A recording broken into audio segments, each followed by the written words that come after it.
Executioner! Welcome to the club where them niggas get the bullets. Loaded up guns with the trigger and we pull it. We got bad bitches twerking cause they do this. Run up on us, you get dropped, bitch, you stupid. Stupid, you don't want me pull a knife to a ring fight.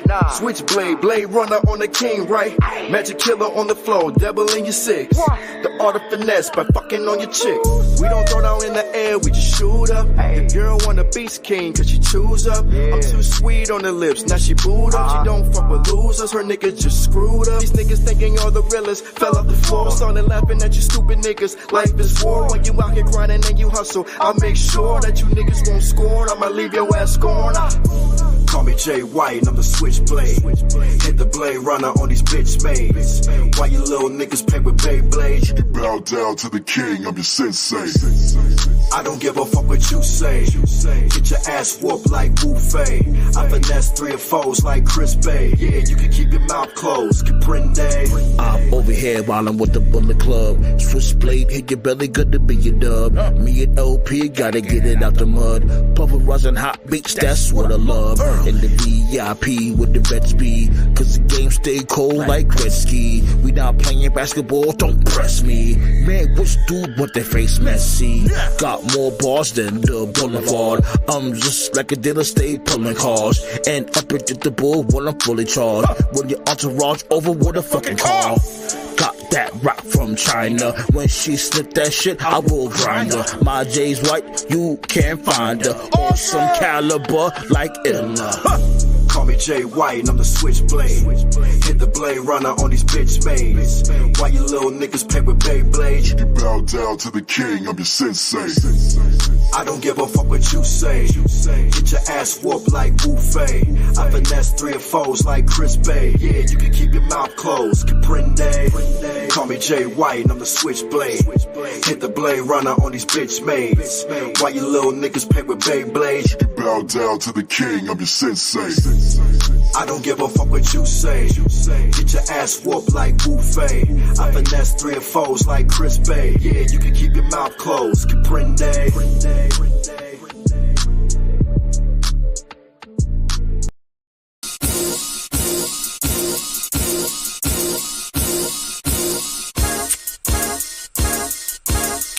Man, put him to sleep, of course. Yo, Sage, you a fucking beast for this one, man. Word. Sandman's head. Yo, tell all your pants. I send a bomb to your house from UPS. You be stressed. Finish him. You be next. You can ask a motherfucker if the dude get fresh. Night boost academics, what I suggest. Feel the ground start to shake when I beat my chest. King Kong of this rap shit, that's no quest. Let's see who's next. Better have my checks. Always drinking hard liquor till my thirst is quenched. Smoke weed, drink yak, and have good sex. Holla at your boy or leave a text. Chicks used to leave red marks on my neck. Now they say what's good and give me your pet. Kinda throw your neck, you start to sweat. Cause you real fucking nervous when I'm on the set. FTU come through with them big tools. What the fuck you gon' do? Turn your brains to fondue. Semtex wired, whack rappers fired. Monkey flip you through a hole of a spare tire. Military attire for the empire. Head butch you with the mask of an umpire. Semtex wired, whack rappers fired. Monkey flip you through a hole of a spare tire. Military attire for the empire. Head butch you with the mask of an umpire. You're a vampire, cause you fucking suck. Semtex blow up, reveal your guts. Gold tear shows up, groupies blush. Marijuana shipper, bring back bucks. I got the Henry in the mug. Pretty women give me love. Got big buzz in the sour diesel dubs. Walk inside the club with the caveman club. Hit him in the mug, he left blood on the rug. Mike athlete, 16s in my sleep. That's all Sandman thinks about in his sleep. Tap dance on your chest with a pair of cleats. I've been a beast, use these bums as a feast. Yes, towels out their teeth, make boots out their feet. You real weak, left you laying in the street. Been burning tracks till your seed did creep. Drink Cavassier and take a piss in the street.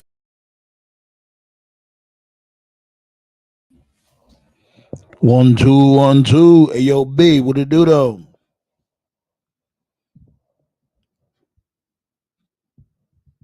Roundtable time, episode 225. Right now, right now, I'm watching the Joe Hendry concert.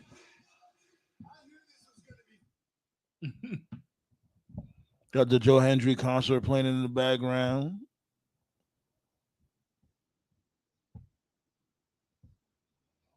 Give me 1 second. Still getting things situated over here.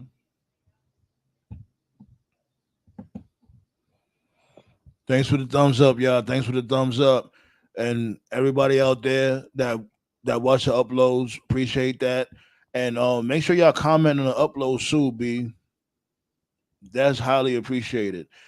Appreciate the thumbs up. You already know the vibes, and leave a comment. You know what I'm saying? That helps also.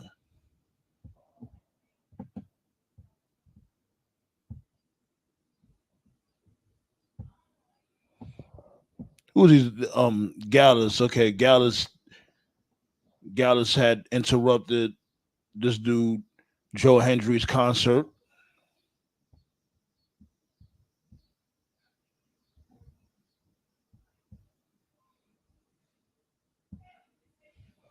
Black Star, what to do though? We believe, of course we do.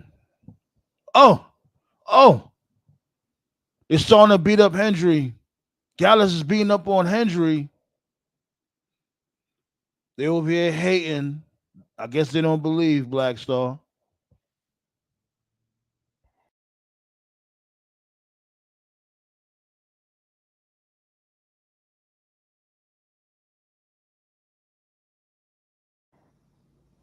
But we're gonna get to it, B. Like, we got a few topics we gotta talk on. First and foremost, rest in peace, Chino XL.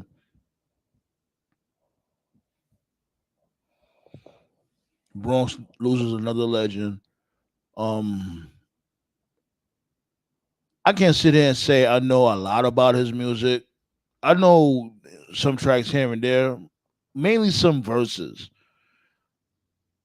Um, I remember this one. I remember the first video I ever seen from him. I think it was his first video. It was called No Complex, and he was like the wordplay at that time was just so so ahead of his time. Like he was name calling. He was talking about Bobby Brown and Whitney Houston. At the time, they was going through what they was going through, and you had he was talking about Eddie Murphy and Arsenio Hall. What he said, my label is fucking me like Arsenio does Eddie Murphy, some shit like that. And he said, I treat you all like Bob.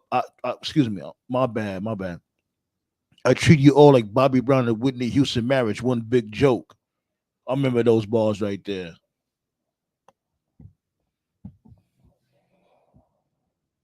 Bad Lady Enforcer. What to do though? Yeah, Ballet only 50 years old, man. Let them know, B. Hit that thumbs up. But yeah, I'm here watching the Great American Bash.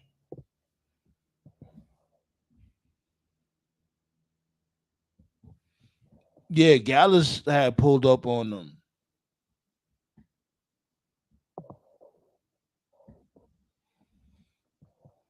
You already know what it is. Let me get two more thumbs in the chat. Let me get two more thumbs and I'll open the floodgates.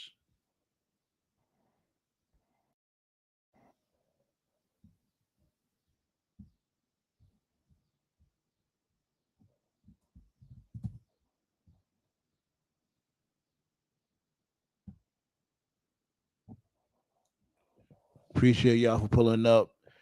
Appreciate y'all for hitting the thumbs up.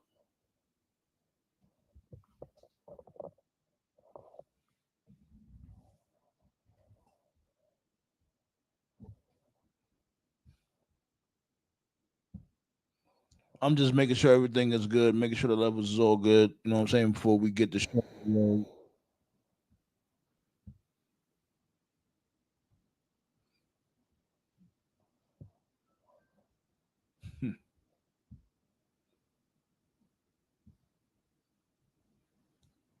Okay, y'all see the title? Let's talk about it. Let's talk about it. Like, what is going on? You know what I'm saying?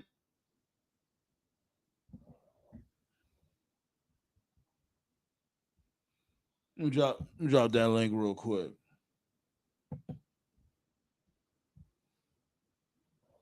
You know me. You know how I feel about this big face Karen. You know her face is mad big. She's like a pancake, big ass face. Hey, it is what it is, B.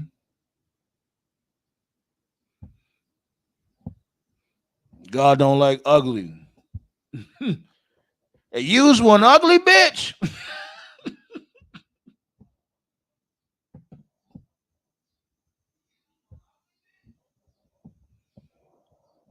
I'm about to open the floodgates real quick. Word, pie face. Fucking ridiculous. All this damn money. Like, I was thinking, like, yo, damn, like, I know y'all just had a kid, but geez Louise, what is that kid eating? Ain't no way. Like, all that bread.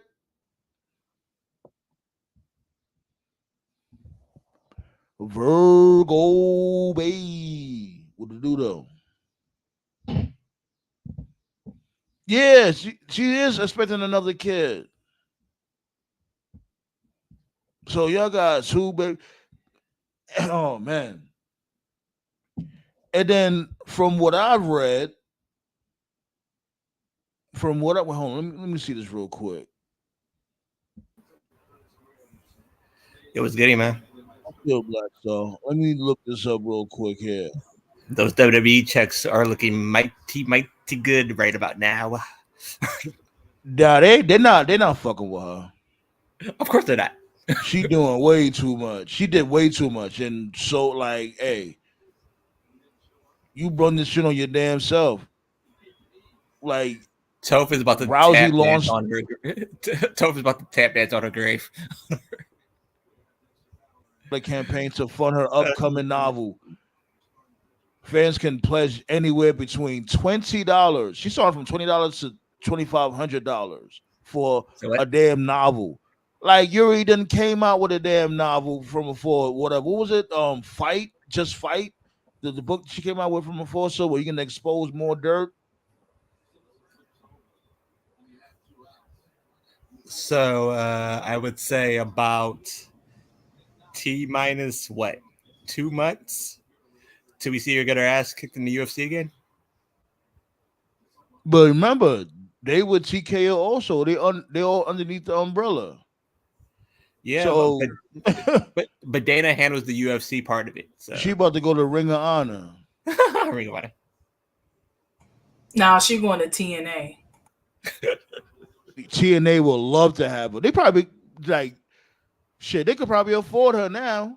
Wait a minute, aren't they in the TKO banner? Slowly but surely. No, but Because pay-per-views are WWE being does ran have by a partnership TKO. with NXT. But pay-per-views Excuse me. are I being ran mean by TKO. WWE. Am I wrong? I meant to say WWE does He's have a partnership with expecting. TNA. That's what I meant to say. She pregnant or she expecting another bill? She's pregnant. Yep. Like it's crazy. Like and just like what Toe said in the chat, like he was thinking, he was like, "Yo, well, not now. It wasn't Toe. It was TKO." Because I was like, "How the hell these dudes don't have no bread? What's going on?" And he was like, "When's the last time Travis Brown did anything? Her husband, like, what does he do?" I thought he was still fighting too. He saved this shit. He fighting dead. No. I think that he saved his. He has to. and clearly he's losing. How broke are you between one and one Ronda Rousey? Like, I'm sorry, I don't give a fuck about the bitch. Me neither. Like, like you sat there and called somebody their job, and now you're broke. You see how that that karma comes back around.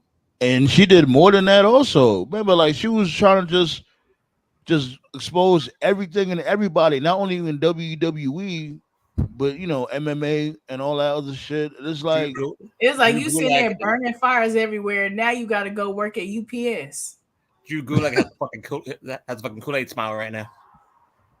Like she goofy, and like the main thing is that she was talking about how I guess she said she felt mistreated being in WWE. How? Like they strapped a rocket to you as soon as you came in the building. Right. How was you mistreated? She got the Charlotte Flair treatment. If anything, better than Charlotte Flair. She was booked to beat Charlotte. The one thing that will save her, without a shadow of a doubt, is that she praised Triple H on the way out. Oh, she's gonna have to kiss the ring. And speaking she of, I noticed more that than the ring. Travis Brown gonna have to turn a blind eye and have her suck some cock. Do it for the family, Ronda. Just for one night, okay? Just for one night. One night. It's gonna be some indecent proposal type shit. The fuck? Like, go ahead, go to Tony Khan. Yeah, so basically, and they also doing like training classes. Her and her husband is doing training classes. Make sure you put crack on that. It's so crazy. It's like, someone like her, she's still not gonna humble herself. No, she's not. No, she's not. Like it would have to be really bad for her to humble herself. Some people like that, they'll never humble themselves because they just feel too privileged. As some have, I mean, her face looks like a foot. Like for instance, when I think it was trying to think here. I think it was when But honestly, like I'm not surprised she broke. Her net worth is only 14 million? Yeah, 14 million, yeah. And that should be a lie. Her spending habits were a lot bigger than her net worth. Just because it say you worth something don't mean you Travis have it. Brown. Exactly. Like you talk about two people who became broke who absolutely fucking deserved every single bit of their brokenness.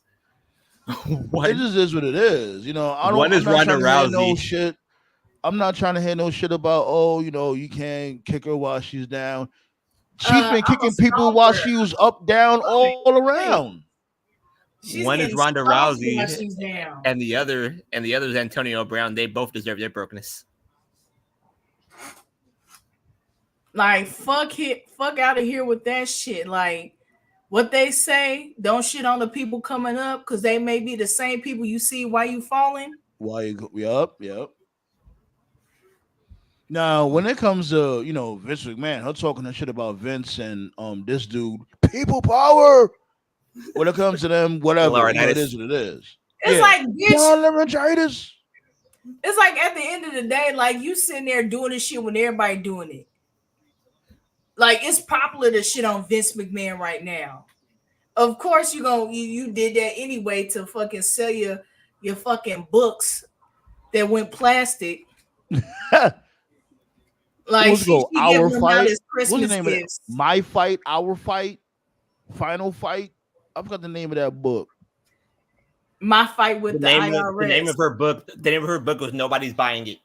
So let's move on.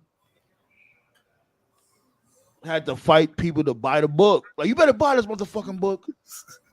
I ain't gonna lie. At first, I was a little intrigued. Like, oh, she about to spill some laundry when it comes to backstage of WWE. But it's like, if that's all you got going for you, It's like, come on now, you're a one trick pony. You just sound like a bitter Karen. No, She she's might- just a trick. She might have to tongue kiss the ring. She gonna A have bitter to do more than bitch. kiss a ring. And if Vince was there, Ballet say you speaking truth, babe. and if Vince was there, she might have to get on her knees, but that's not the case anymore. I mean, it ain't her first time. At least she'll be doing it for somebody with some money. Now the question is, and it's probably the biggest question out of this: does she take that Tony Khan check? Oh, she's definitely gonna take the check with extra cheese. I'm telling you. And she's been shitting on Vince and WWE. That nigga probably fucking. They're gonna have a fucking coke They want party. that dirt. Yeah, they want Right. that dirt. They're gonna have a coke party. And you know her first promo, she gonna throw shots at WWE. You already know. Exactly. I agree. Shit, What up, most Miguel? of them done did that shit. Like you came from WWE. That's like mandatory for them to do that in their first promo in AEW. Like, I think Mercedes did it. You gonna see that all elite picture with Ronda Rousey with her fist up. Ronda is Mercedes now all did it. elite. Did Mercedes do it? Trash WWE on the way in? No. Nope. I think she's like the exception of the rule. Nah, bro. There's a lot of people who haven't done that. Who else didn't do that? Swerve didn't. Well, Swerve, he's an exception also because he never really been like a main roster main eventer. He was a main eventer in NXT. He was barely a main eventer in NXT, as a matter of fact. Yeah, he wasn't. We already cooked on that. Punk fucking a Randy Orton boot. Randy Orton booted WWE on the way in. Speaking of that, TKO. okay, you know. What up, Gav? What's up, y'all? Yeah, just talking about Ronda Rousey. Yeah. Hands looking like cups. Karma got everyone's address, don't it? Yep. And I'm so here for it. That's why my lady had pulled up because she wanted a piece of this action too. When it comes to Shit, she Ronda might not Rousey. have the address soon.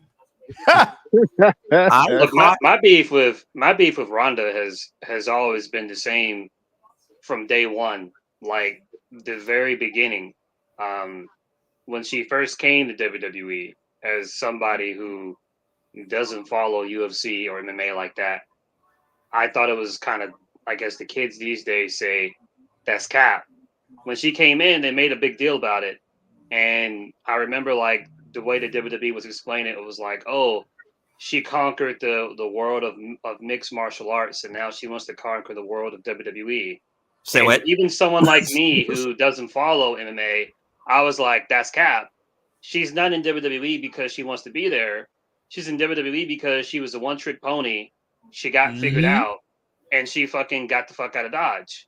And She didn't conquer MMA. Yeah. Ask that to Amanda Nunes.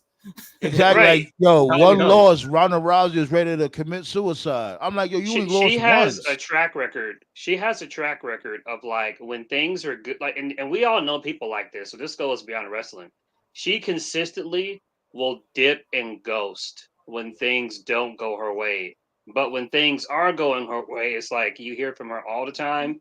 You know, everything was going great for her in WWE until the fans started booing her, and then she felt some kind of way. It's like every time there's a problem, that's when you see who she really is. And like, I don't like people like that. Her Right. and Punk are extremely similar in those terms. Yeah, but even as someone who doesn't like Punk at the very least, he understands that when you pay your money to go to an event, the fans have earned the right to cheer or boo whoever they want. Just be respectful. That's true. Don't be calling chicks sluts and whores and stuff. But you know what I'm saying?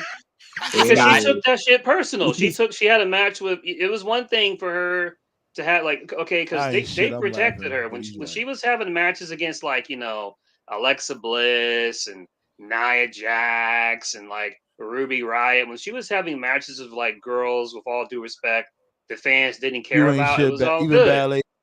ballet ain't shit. Even she laughing too. But go ahead. It was all good. But then when she had to have matches against girls that the fans actually like Becky Lynch, Sasha Banks, Charlotte Flair, she got booed. And it wasn't like the fans were booing her. They just liked the other chick more. And that's okay. And that's okay. Right. She took it personal. Let me say this right now immediately. There is no fucking way I'm watching 3 hours of a fucking pre-show for SummerSlam. WWE, 3 hours. What do you think this is? WrestleMania? You are officially it's like this shit is supposed to come on 4:00 on Saturday. Fuck you. What is going on here? Niggas is doing the motherfucking most, B. Oh, speaking of, I'm taking a party. We taking a party over the King Leo stream and shit. You know what I'm saying? We're gonna do a joint stream when it come to SummerSlam. Yeah, we all pulling up at SummerSlam over by King Leo house. Same spot, or is King Leo gonna be sending the link, or how's it's gonna be? Yeah, like it's gonna be basically it's gonna be the same stream, but I'm just gonna be on his stream. Like like when you see that I'm live here, you're still gonna see it. You're still gonna see that I'm live here. Oh, okay. All right. You know what I'm saying? It's a joint, like we all gonna form like Voltron. It's gonna be a party for real. Okay, I got you. Who ran the rotel and the wings? You all, babe. You know you got the best rotel and wings. Hey, that fucking donut burger, that's a heart attack on a motherfucking. You see that? Oh God, I don't know who made that. I don't know who made that shit, but I don't know if he's alive. I don't know if I'm the catch diabetes or clogged arteries or both. Jesus. But my crazy ass would probably still eat that shit. Any guy said the only reason I knew of Chino XL was because of Pop. Yeah.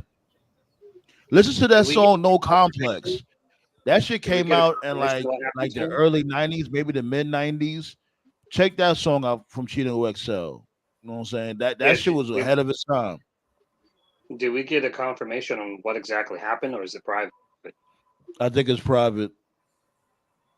Okay. Yeah, that shit was a blow, man. 50 years old, man. Jeez. Didn't he have the virus, or somebody else had the virus? Nobody knows. Nobody knows what happened. Let me see what I can find. Well, condolences to him and his family. Definitely. Yeah. Yeah, man. Oh, did any of you guys catch MVP at on Bloodsport? Yeah. I seen the pig. I seen that. Yeah, that's a good spot for him to land. You think the Hurt Business might end up over there real quick, just like how they did the Hurt Business at what was that, Underground, Raw Underground? Yeah. If they're gonna do a revamp of the Hurt Business, they got to replace a lot of people. Yes, they do. Hey, if you don't mind, I know. Last week I said I was done with this. I just wanted to add one last thing, and you talked about this. I think you mentioned this as well, Black Star. So, all right, okay. So it's 2024, and knock on wood, we can say with confidence that that piece of shit pervert Vince is gone. New era. All right, cool. So beat it, ya bum. In relation to MVP and the Hurt Business stuff, okay. So at the end of the day, Vince McMahon was the one that made the call to end the Hurt Business. It was his decision. Lashley was against it. MVP was against it. They fought to, come back. Vince was like, nope, you guys are done. Okay. But Triple H had the power to bring it back, and he chose not to. And that's what MVP was trying to say. And so the thing that Triple H fans need to realize, this is what Triple H is starting to realize now. You was gonna say something, babe? You was gonna say something? Oh. She think got he'll- out. Did I say that Triple I H's think she only cut out, problem? No. The Oh, okay, entire I thought time. you was about to say that. Okay, my bad. No, Hey, let's hope. All right, well, Let's to hope. tie Let this the in a plane bow. land. Go ahead, Toe. Oh, okay. Yeah. So just to tie this in a bow, Triple H made the decision to not bring it back, and he could have. Just like it was his decision to drop the Montez Ford singles push. Just like it was his decision to have Jade Cargill and Bianca Belair be tag champions, drop them to a nothing team, and just be a nothing story. So basically, what I'm saying is, yeah, WWE's in a hot streak right now, but now that Vince is fully out the picture, you can't pull the shenanigans. Maybe it was Vince. Maybe no, he's gone. So what Triple H is now Yeah. realizing, and what his fans are realizing, is that when shit fucks up and things don't work out, Triple H takes the blame for that shit too. So you can't take the credit for the good stuff, but then for shit doesn't make sense, just be like, oh, no, Vince is gone. Vince is gone. Well, people did. They just went straight for. They just went straight for the dagger to the heart. They said, "Oh, Triple H is racist. We just go in there with it." Are we gonna forget You said what he it. did to Booker T? Mm-hmm. Well, I said exactly. Not only that, babe. Yeah, I did say that. I did say that, Black Saw, but they said it before I did, That's true. and I See, just to me, this confirmed is it. where Like, yes, like you know what I'm saying. it's Like, it just is what it is. You know, like because either you racist or you ignorant because you've been around black people, you've been around Mexican people, whatever the case may be, for decades. How the hell you don't know nothing about their culture? Like That shit is cap. I won't call him. You know, this is now. I don't think there's one black person on the SummerSlam card. Is there one black person on no, Spanish there isn't. other than No, there Damian isn't. Priest? No, Oh, no, none. I said this. funny. I said this last week. I'm gonna say it again this week. That do I believe Triple H is racist? No. Is he ignorant? Sure as hell. He's sure as hell that. But yeah, I said this from the start. I don't think he sees. I don't. Where you going? Hold on. Let Black Star let the plane land. Go ahead. No. But I said this from the start. Whoever fixes their problem first, and both companies have a massive problem. Whoever fixes it first, Triple H with black people, Tony Khan with cocaine, and his insane booking decisions. Oh, Whoever it's not fixes cocaine. It's coffee. my ass. You're confused. I keep telling you, man, you're confusing Tony Khan with Billy Corgan. Right. That's true. Whoever fixes their problems first wins the war. And I'm sick and tired of people talking about, oh, there's no war. There is a war. I don't think it's a war. It shouldn't be a war. Why do you think it should be a war? Okay, then why is there a 3-hour pre-show to fucking SummerSlam then? That's What? always been there, dude. When the fuck is the pre-show going to start at 12 o'clock in the afternoon? They always do that. That shit is gonna be. They always do like a YouTube special. Yeah. Because what time does SummerSlam start out there in East Coast? It starts. It starts at 7 because the show is a pre-show at 7 for like an hour, so it's like 8 o'clock. I would assume. In the morning? No. No. In the Afternoon. evening. In the evening, babe. Yeah, it's gonna be in Cleveland, so That's if they're not, that's if we're going through customs. If we're going through They're not customs, gonna. yeah, Yeah, they're not gonna be. Yeah, they're not gonna be in the fucking Abu Saudi Dhabi. area. Abu Dhabi. Okay. They're Wait. not gonna Okay. be So here. in the States. Okay. So here's Fuck it all. where I have like. Okay. Here's where I have like Triple H dead to rights, and this is like legit criticism right here because I was on the social media on the weekend, and I heard some people saying stuff like, "Well, right now Triple H is just interested in pushing the next generation, and he's interested in pushing the youth. He's not trying to push older people, and that's a perfectly respectable thing." Here's the problem with that. AJ Styles had 2 WWE title matches against Cody Rhodes. And I love AJ. AJ's 47 years old. Randy Orton is involved in a bloodline story on SmackDown. Before the year is over, we'll have a WWE title match against Cody Rhodes. Will probably be a feud. He's 44 years old. John Cena just announced that he's going to be retiring next year. He's going to have a series of matches, last Rumble, last Chamber, last WrestleMania. He's 47 years old. On Monday Night Raw, Sheamus is, for the most part, they seem to be using him as a way to help get guys like Bronson Reed over, the Kaiser dude over. And he's 46 years old. So I just mentioned guys who are 47, 46, 47. Bobby Lashley's 48. And he's in better shape than all of those people. And they just let him go. Triple H just let him go. Just like that. And then the other part of it too is, if you want to use the argument that Triple H is using the older guys to help get the younger generation over, that's also fine. Cody beat AJ twice. That's fine. Sheamus is losing to guys like Bronson he's not Reed. much younger. He's not much. I know. Just go with me here. Just go with me. They're using older guys like Sheamus and like Randy Orton is getting beat up to help get Jacob Fatu over.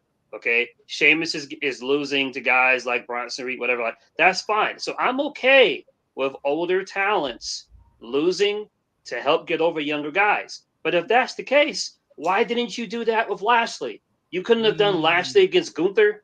That could have been a good feud. You couldn't do Lashley against Logan Paul.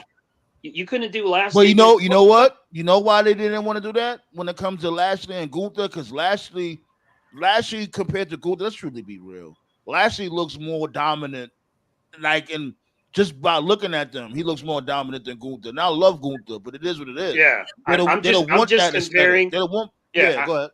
Yeah, I'm just comparing and contrasting other older guys on the roster and who they were facing. And what the fuck was Lashley doing? He was facing Karrion Kross. Nobody give two flying fucks about Kross.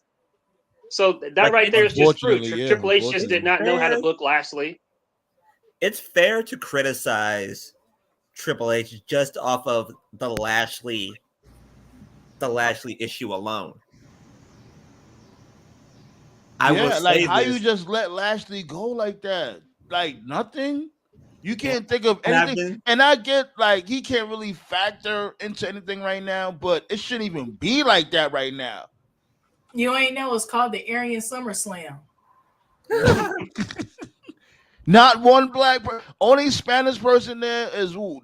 Priest. Yeah, Priest. That's like we give you one brown. That's it, one brown. Priest, and that's crazy. Priest, and he's part African too. Yeah. I mean,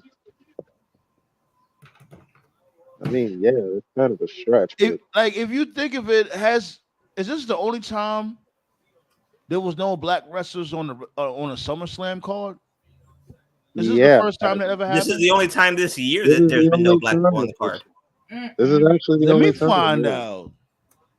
It's the only time. These are fucking racist. Just say it. Just because you don't say the word nigger, don't mean you're not. A lot of racists use a position of power to hold certain people of color down. But again, to be fair, Miss Sandman, you can say the same exact thing about Tony Khan. You can say the same thing about Billy Corgan. You can say the same thing about anybody up at the upper echelons in these wrestling companies. Wrestling has always been racist. I believe. Oh, definitely, yeah, absolutely. I believe they've always had racist moments. They've always had their favorites. I mean, why do you think Michael PSA still has a job? Yeah, I've been asking that same question. Why the fuck is he still employed? Killer Cross beat Xavier Woods last night. I don't even know what they're doing with that storyline. Like, I have no idea. I quit. Like, where are they going with this shit? Are they going to think his finish or what? No. I think his finish is called a final prayer. I have a final prayer. Please fucking end this feud. Jesus Christ. just like it just sucks because they horribly booked this dude, Killian Cross, Killian Dane, Killer Cross, whatever the fuck his name is. Bro, it sucks, and I told you why it sucks. I told you Cross hasn't had it since they had him lose in seconds. And then when they brought him back, they just didn't continue that confrontation he had with Roman Reigns. Yo, Tough, Agreed. you got that, that Jack Perry, the Jack Perry Drew McIntyre picture. Troll of the year. That was fantastic, honestly. Troll of the year. Jesus. But again, the way to fix this and you can deliver the check now, WWE. But if you push Javon Evans, if you push Trick Williams, I'm talking about when they get to the main roster. If you push Lash Legend, if you push Stephanie Vakora, and if you push Julia, that would be a start to fixing what the hell is going on. Yo, you know what? Speaking of Javon Evans, you bring up a you know what? I'm done with this dude. Oh wow. Oh, we're gonna talk about that. We definitely gonna talk about that, Diddy. Well, I just want to mention this one thing real quick about Javon Evans when it came to that promo or that vignette that he had. Like, you see how he was talking, like, you know, he sounded so hood. I ain't gonna lie, I'm shocked that WWE let him talk like that. He's like, yo, you know what I'm saying? Yo, when I was from the hood, my parents used to fight a lot, but we used to watch wrestling, yo. That's basically how Javon Evans was talking, and they let it rock. I'm like, that's a little refreshing. I didn't expect that because, you know, they will have you know, like when it comes to most black wrestlers, or all, I'll say all, they will have proper English, so to speak. Yeah, true. Just look at Mello. Mello is Javon Evans is like, yo, what's goody, my dude? Hey, yo, look, yo, my parents used to be fighting all the time, but when I watch wrestling, we be chilling, you know. This dude Javon Evans is trying to be Chris Bay so badly. If you lead off by pushing those wrestlers alone, I think that would at least heal some of those issues. I say push Carmelo Hayes to the upper mid card personally. Yeah. Push Mello too. Again, will Triple H do it? I don't know, but if he does, then that will be a start. Melo needs to start winning the matches right now. Period. Now is the time. Well, apparently he's in a feud with Andrade now, so that could start. They wrestled two very good matches. Yeah. I agree. But again, for the love of God, do not put Jose the Assistant with Julie with Stephanie Vakora. Please don't do that shit. I don't even think he's in WWE. Because he made a very convincing reference to NXT in a post. Shout outs to Rikishi. I made the joke on the Facebook post yesterday. Shout outs to Rikishi talking about the bloodline as being held down because Jey Uso. He said not Jey even Uso watching the product. He said Jey Uso doesn't have a match at SummerSlam, which is stupid, admittedly. And so the bloodline is being held down. But what's so funny about it is that this dude is so in his feelings about Jey not being on the show when his other son Solo was in the main event. This dude does not give two shits. He's the number one contender, you bozo.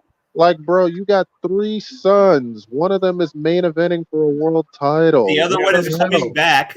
The other one is coming back to spoil the main event. Yo, this should be Solo's next story after the match, man. He needs to pull like that one episode where, like off of Fresh Prince. He'd be like, "How come you don't want me, man?" Nah. You know what he should do? He should just disown Rikishi and just be a full Tongan, like the rest of them. Oh shit, that would work. Nah, be a full-time Tongan. Just claim Haku as his new dad. For real. That shit would work. And then whoop Rikishi's ass. That shit would Yeah, work. please It's better do, than what they're doing. At least it'll make him stand out. But hold Now on, that let's would see- that let would me- be perfect. Yo, since WWE steals my ideas anyway, there's a freebie for you. Shit, man. They There steal you all go. of our ideas. But hold on, Dancing Machine, talk your shit. What's going on? Take that. You Is he there? What? Oh, Dancing Machine. Nate is about to have a heart attack coming up real soon. Bases are loaded. Game is tied 5-5. Phillies, Yankees, bottom of the ninth. With Bryce Harper. Yeah, up. 3 sons and 1 nephew. You can sit there and say the bloodline is being held back. My dude, do you watch the product? The Watch the- bloodline is being held back? Really? That's Like what back we're in talking the about? find out. He's Like saying you just- Solo ain't his son. Like you just completely like you He just might as well completely say that. You just completely I think Solo disregarded disowned this him. dude. I think Solo disowned him. That's why he ain't talking to him, Playboy. Solo's There a you donkey. go. What's going on? That's What up, good, man. That's good, man. Check this out, man. This the Dancing Machine. We going man. You know that a lot of that stuff that you hearing is fabricated and lies, and we ain't supporting any of that. We gonna make a new venture. I talked to Triple H. We're gonna have a bad boy venture. I got Carmelo Hayes. He's sharp. He's sharp. You know what I'm saying? You know, we got him a bad boy jacket, so he gonna start winning some matches. And Oh my god! Oh man. You Take forgot that, to take say that. love. You forgot I'm to like, say brother, love. I also want to talk to Trick Williams. Yeah, you go, Playboy. Look, at got that Rastafari and braids going on. You know what I'm saying? I thought we gonna party with him. Wow. Oh God. Yo, man. Yo. So yeah, Yeah. I'm letting you guys know that I'm a part of this community, and you guys you can come party at my house tomorrow. We're gonna throw a big party. It's gonna be a wrestling cancel party. It's gonna be a whole lot of things going on the after hours. So you want to bring a girlfriend, you want to bring a Oh, Jesus Christ! Don't get no drinks. For real, man. we ain't spiking nothing, Playboy. Bring your own Right, bottle. man. Literally, bring your own bottle. Don't drink from any of them bottles. This entire rant just made my day. Yo, man, when Diddy asked Fabulous, he was like, "How come you ain't go party with me, man?" Jadakiss, man, that They dude don't was wanna about to disappear in the shadow realm. Oh my god. Please. Fab was like, but I did party with you. Then he was like, no, We ain't really he party. didn't really party. We Yo, ain't man, party, that whole party. interview was like blink twice for help, blink 3 times if you want a gun, like right now. Word, like Like Fab was sitting there like, yo, what type of time this dude Diddy on? right. Oh my god! Like, Yeah, he was motherfucker, like, what we you ain't- mean party? Like, yeah, nigga, you know what he mean by party. Yo, I think Diddy is like the dude from Boondocks, the gay dude that was taking dude's booty. Yeah, what was his name Warrior. again? Fleece Booty Johnson. Warrior, please. I likes you, and I want. I don't want you. That's Diddy. I'm looking for What's my yours? butt. Now we can do this What's the hard way. yours? We can do this the easy way. Right. Choice So is yeah, yours. we sent the invitation out to NXT. We gonna have Shawn Michaels out there. You know what I'm saying? He gonna Man, as long as he's I told him, man. I told him, man. Look, we might have to throw in the shiny suit for your Playboy, because you was the one dancing in the ring. Say it, sad You man. made Just me, say you it. made me want to dance. Just say it, This sad man. dude was really dancing in the damn rain while Biggie was gone. Like, it's crazy how I didn't notice that shit decades ago. I've been told you, man. I told you that nigga wasn't shit. No, man, this shit. You know what? No, I'm just gonna shut up. Forget it. Nope. This dude, how you literally dancing on somebody great. You literally made a party song in like It didn't even write. how It you didn't even make write a the party Oh song? man. write the bars, and they didn't even pay Sauce money for it. Right. There's Yeah, only When one. have you known Diddy to pay anybody? It's remember, on he snatched that paying shit him. from Sting. Like he tried Yeah, he to did. take that shit from Sting. But Like Sting, was he like, was like, right. It was Sting was like like, nigga, hold I'm the white. fuck up, You man. can't pull Hold the that shit fuck with up, me. motherfucker. Exactly. He had white privilege on his side. Hey, you know what he probably told him? He probably, look, I ain't Jadakiss, motherfucker. You gonna pay me? And he's Right. still paying him. Every time that song get played, Sting gets a check. You know Right. what? my I'll favorite, play that shit just so he can get paid. Yeah, that's my favorite Boondocks joke. Wait a minute, I'm white. Exactly. And Sting got like I think he got that Eternal Bad Boys record coat. Yeah, ballet Sting is getting the paid only- every day from that. Yeah. Yeah. He's He's the still only one doing that the shit for outsmart that. Diddy. Sting out there saying, "We don't want no niggas. Man. Niggas be wildin'. Niggas be violent." But y'all But yeah, heard but about Kim Porter, her memoir got exposed. yeah, that's why I jumped out there, Allegedly. Playboy. Because you know, Sandman, you're a real intelligent black man, and I wanted to let you know that all that stuff that you hearing is not true. It's fabricated for lies. So with that being said, we got this party going on. We got Trick Williams out there. We gonna have Mellow Hayes. Booker T might, he might do a little shucking jiving over there. You know what I'm saying? But it's gonna be a lot of drinking, smoking. It is what it is. Quack quack, shucky ducky quack quack. You know Shucky what I ducky don't quack quack. understand? Quack quack quack. How y'all just cool with this dude? How they treat, like, you got sons and you really just cool with this motherfucker? I don't give a fuck if that's your daddy or not. How he treated y'all mama, and I'm sorry. You can't sit there and be dancing and happy and shit. And I know for a fact you treated my mama like shit and went Right. fucking had hardcore matches and shit, beating her with chairs. Yeah, literally beat it with a chair. Like he went full Stone Cold Steve Austin on Lita on her. He went Chris Benoit on him. I was like, what? Weren't they Dead way ass, too though. young for any of this? It's not funny. It's not funny. But they but it's grown like, now. jeez. They're True. grown ass men now. True. Nah, because at that time he had a lot of juice. He had a lot of juices that to make and break people's careers. So that's why people really pretty much stayed in line. You got the juice now. And that's the thing that Kim is like, damn. Honestly, you got to get blackballed. I mean, you're going to get blackballed if you go against the agenda or his agenda. But it's like, damn, like, is it really worth it to be a celebrity or be famous, whatever the case may be, to see anybody getting abused physically or, They got to cut up. You'd be surprised. Bro, You'd be he surprised basically what people are kidnapped- willing to do for He money, basically bro. kidnapped an underage Usher and an underage Justin Bieber, and no one Oh, ever talked sure about Yeah. it. did. Sure did. Right. But Justin remember You when want to Bieber party he with a said, kid for? no, And remember to when this he day, said he was well, wrestling it- Usher over cereal? Right. To this day, Exactly. Usher If and Justin Bieber ever writes refuse if to Justin talk Bieber about ever writes what a actually book, happened. that will be the day. That'll be the day Diddy's life ends. Man, listen. You talk about Diddy being a groomer. So was fucking Birdman. Yep. Hold on.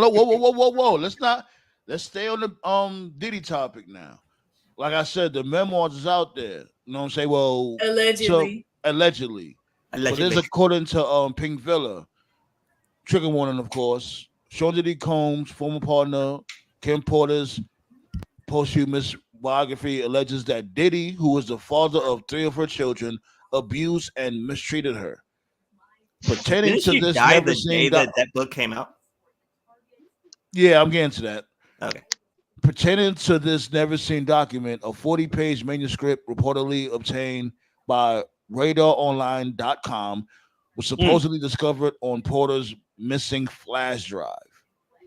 The anonymous source of the outlet, who claimed to be close to both Combs and Porter, stated that Kim had composed it in 2018 before November 15th, when she died mysteriously at the age of 47. It was rediscovered in her long lost flash drive. Okay, this was shit get crazy. Okay, this is according to Pink Villa. As per documents obtained by Radar on, can y'all hear me? Yeah, we can hear you. Okay. There's one chapter where Porter talks about how her life was a living hell as a result of Combs' dangerous jealousy. She also mentioned a particularly severe incident when, according to her, Combs used a chair to beat her up, which left her admitted to the hospital. Even though the LA County medical examiner classified her death as natural due to lobar pneumonia, doubts have arisen over her untimely demise lately after several allegations regarding Diddy's violent attitude and an alleged federal trafficking probe. Like the one thing that will destroy Diddy is if he's ever connected to Tupac's murder. At this point, Diddy got a goddamn cemetery of bodies he's connected to, allegedly. Where is he anyway? Well, like I said, y'all, we're gonna keep this conversation positive. You know, we don't want to get to focus on that negative energy. We want to go ahead and talk about this new NXT party that we're gonna be throwing. That Vince McMahon, you know, he gave me a call, and we're gonna be doing something like that. So, how did Vince give you a call? Shit, Russell Simmons is the DJ. No, how did Vince give you a call? Did he? Well, we can't answer that, Playboy, because there's certain things that we got to discuss. But there's a lot of things that out there in the universe that tarnishing my name. I'm gonna fight for my family, and why don't you tell be sure to download that love album? That love album is still good. Why don't you give WWE a call and tell them to give me my check for the Meek Mill idea? The fuck? I'm still waiting on that. I'm telling you, B, my dude won his chips with interest because y'all are delinquents.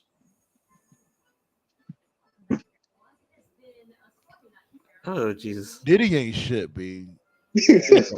He's deservedly so what he's going through, like, man. But there are them allegations out there too about him being tied up with the whole Pac shit because Pac family plans to sue Diddy actually. When the ship goes down, you better be ready. Mm-hmm. That case never closed. It's not going to close because it's a murder. Yeah. So until it closes, Diddy's not out of the woods in that one. Yeah, like that shit is never going to close. They don't play with murder. He even scrubbed everything on his Instagram. You don't see nothing up there. Yeah, I was actually checking it as you guys were talking. I'm on his Twitter right now. Let's go. Talk your shit. Let's go. Yeah, there was this, the quote unquote apology tweet on December 6, 2023. And his last tweet, it looks like some type of advertisement for an album or something. It was posted on February 4th with the caption "Love," but he set it up where the comments are disabled, so you can't comment on it. And that album went double. That album went double plastic. Yeah, it's like, my dude, give it up. It's over. Let me see what he's talking about real quick. Yeah. They got a new album coming out. Like, did he pay the producer? And I'm on his Instagram right now, and the only thing I see on his Instagram is a picture of a little girl. That's his daughter. His daughter. That's it. All his other shit is gone. How did he adopt a white chick? That's the part that's kind of trippy out there. His fucking lawyer. Wild dude, man. Yeah, his lawyer basically told him to dip out. That's basically what happened. His shit is gone. If you like that little white girl, she been around their family for years. Huh. Like she's the twins' friend. Like, because Diddy got twin daughters, yeah. Which makes the whole and he adopted the white chick. Mm-hmm. She's the executive producer, Playboy. Okay. She's the executive hold producer, up, hold up. Playboy. Gotcha. So on She didn't December step one 15th, foot in the studio, but she's a producer. There you go. what the? Okay, so on December 15th, this was like a week and a half after, so this was after the news video that went viral. He tweeted, "We miss you so much, Kim. Happy birthday. Beautiful love forever." With a picture of him giving Kim a fake kiss, and the comments are disabled on that. Yeah, one too. he does that a lot. He always does that. Like around the anniversary of her death or her birthday, he always does that. The nigga's weird. It's like his way of kind of like getting off on it. This is not going to be good. It's not. It's already not good. No, but it's going to get like 90 times worse. And I don't want to hear no, you sit there dragging a black person down. First of all, he dragged his own self down. And how many black lives has he ruined? Do you give a fuck about that? I gave Jadakiss a style of publishing back, Playboy. And how many millions did they have to pay you? Oh my Motherfuckers God. they had to hire. Didn't they hire like 9 lawyers? 9 lawyers. I'm telling you, they was going against him like WWE. Yeah, go out. We had that conversation in Miami, and I told him, look, just come to the office, and we're gonna straighten it out like men, because I take care of my family. We bad boy for life. Black Rob, I took care of him. I took care of Mace. Now Mace going around being a fake pastor. I don't know what's going on with him, but Mace ain't no pastor no more. Like, I don't know what Mace take about 5 seconds. Take about 5 seconds to listen to Mace's podcast. That proves they're not a pastor. Yeah, a lot of them pastors are pimps. I gotta start binge watching. It is what it is. That shit is. It's funny though. That show is funny. This was posted on July 11th. According to TMZ, Diddy was last spotted in Wyoming doing a rafting trip with family. He is not in this country. Oh, he not. Oh, he probably in Italy somewhere. He with Russell Simmons. He's in a place where you cannot get extradited right now. They about to raft his ass to another continent. He probably somewhere like in Brazil or Italy or somewhere like that. Exactly. That place where you can't get They're extradited. gonna fold him in his own clothes. Hey, you know what it is? He thinking like, oh, this is all gonna boil over. This is all gonna boil over eventually. It's not. No. I won't be surprised if that's what he's thinking. That's but what Vince remember, thought like too. That's the what psychic Vince thought. lady, she said it was gonna get worse. Sloan Bella. Yeah, Sloan Bella. Yeah. Remember, that's what Vince thought too. Remember that report, like when the first thing came out in 2002, he went back to the curtain and was like, "Fuck him." Oh yeah, I remember that. You mean 2022? Right. Yeah, right. You said 2002. Yeah, he was probably saying "fuck him" then too. You never know. Yeah, he sure was. He definitely was. But Mace has been getting that Diddy. I remember 106 in Park episode where he talked shit about Diddy on 106 in Park. You know what's bad when they must have seen something that made him want to go to church. But how he many of his former spooky. artists went to religion after they left Diddy? Like Craig Mack, he went to a cult. Loon. Who else? Loon. Yeah, he Shine. turned Muslim. Shine turned Muslim. Like, what the hell did he do out there? Yeah, thanks a lot, Ballet. Loon. Doesn't Shine still want to kill Diddy? I have an honest question. Him and Shine, well, they was somewhat cool, but Shine had fell back after the whole Cassie video had leaked. That's when Shine switched his whole accent up. Hey guys, I have an honest question. Has there ever been any footage of Diddy crying after Biggie died? No. Negative. No, negative. No, in the dictionary of any language. Okay, hell no. Now that I think about it, I've never seen him cry or get emotional once. Hey, not one time. That says a lot, don't it? Know what's wild though? I'm gonna tell y'all this. I wouldn't normally suggest people to look at stuff like this. I don't look at stuff like this, but I was on the Collie and they had pictures of where it was like when Biggie's funeral, and they had Diddy up there at the pit, and it looked like he had like a grin. What? You gotta send me that pic. You gotta send me. I'll send it to you. No one would be poetic justice. Did you hear about what Rolling Stone said about Diddy? How they Oh was yeah, gonna go ahead. make Tell them, man. Biggie, Yeah, talk your shit. They was gonna make I'm gonna send it to you. the Hold up, cover. Sam. I'm gonna send it to you now. All right, cool. Yeah, hold on 1 second. Go ahead, babe. Go ahead. I'm gonna mute myself right now. I'll be right back. All right, Diddy. So I guess they was gonna make Biggie the main cover of Rolling Stone, but Diddy told them, "Nah, fuck that. I want to be the cover because my album about to come out." Huh? So Diddy was on the cover of Rolling Stone. Yeah, this was right after Biggie died. Yeah. Oh Lord. No one would be poetic justice if Diddy goes to jail and his cellmate is fucking Suge Knight. Wow, that'll be interesting. Oh, Well, where wow. would he go to jail? Because they rated him in like 3 different states. It would be in Vegas. Are they gonna be doing like if it's heads for the and Pac tails? murder? Like if it's for the Pac murder, then it would be in Vegas. Yeah, They like haven't tried the him feds yet. are trying to catch him on something. It's But pretty But then, apparent. like, They're trying to Sandman catch already it. knows. They're Sandman trying to already make knows. something stick. So Sandman already knows how I feel about this. We already know what the end game is. Anybody saw New Jack City? Whatever he goes down for, Miss Biggie's mom gonna be there. Your soul is she gonna is shoot him? hell.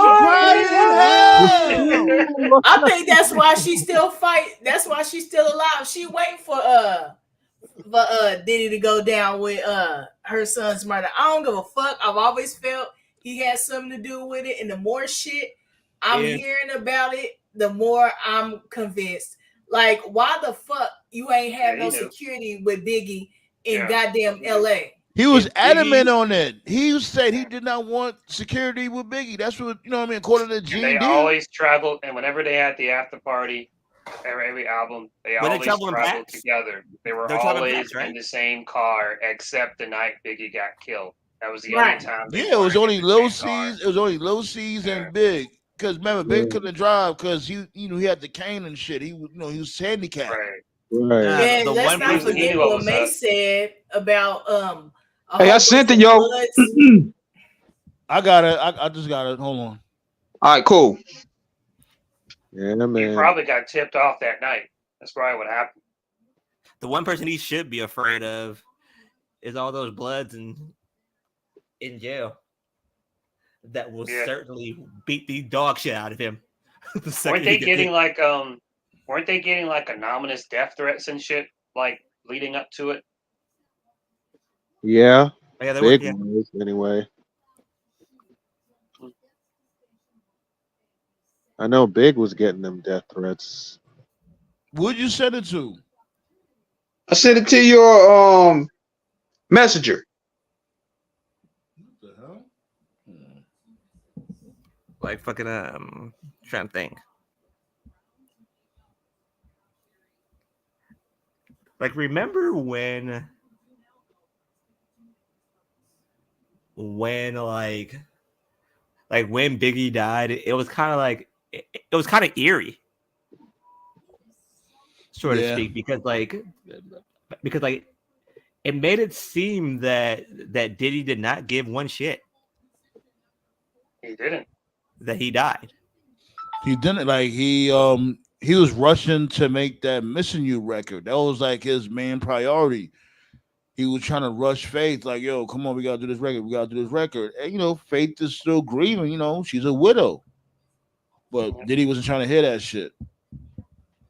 I Like told this Snoop? to Sandman privately. I think I mentioned this on one of the earlier Roundtable episodes. Totally different subject, and I apologize for changing it. But the night that Whitney Houston died, I was out at a party that night. I was in Atlanta, and I've never really been like at that point in time. I wasn't into like conspiracy theories and like Illuminati and stuff like that. But that night I was out, I was at a party, and when I left, it was like the biggest blood moon I've ever seen. I remember that night. It was a blood moon. It was like, man, that shit was like bleeding. I've never seen the moon just so red before.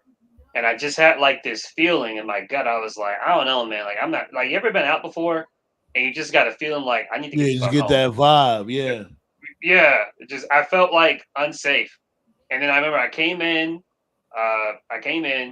and my mom was watching. I want to say it was the Grammys. I think it was the Grammys, and Whitney was supposed to like do a performance, and that was when they gave the news that Whitney was found in the bathtub, and everyone had found out that Whitney died. And then when I went down the rabbit hole, and this post got deleted because TMZ deleted the post. One of the last pictures of Whitney Houston alive. It was like either the night before her death or like 2 nights before her death. She was in the back of a car. And you know how it is like with the paparazzi people are like following you, taking pictures and shit. And she clearly wasn't all right. I don't know like if she was drunk or if she was tipsy or if she was tired. She was partying with Ray J that night. Yeah, you're right. Yeah. She was in the back of a car and she was like woozy and shit. And someone took a picture, and whoever fucking took that picture, they knew exactly what they were doing because in the picture, somebody was behind her in the car, and it was like somebody was reaching their hand out as if they were trying to touch Whitney. But in the picture, you couldn't see the person's face or body. You could only see their hand. So it looked like a shadowy hand was grabbing her. You see what I'm saying? Grim Reaper. Yeah, I that's what it looked like. I always felt that her death was suspect, honestly. Yeah, man. Because then after she died, if you remember, like almost immediately after she died, they started like putting all her shit like on Spotify, and they were making like best of hits, making money off her death. And I was like, wow. Also, I want to know, wasn't she in like a 5-star hotel? Don't they have cameras in that bitch? Yeah. All over the place. So you telling me nobody has footage on how this happened?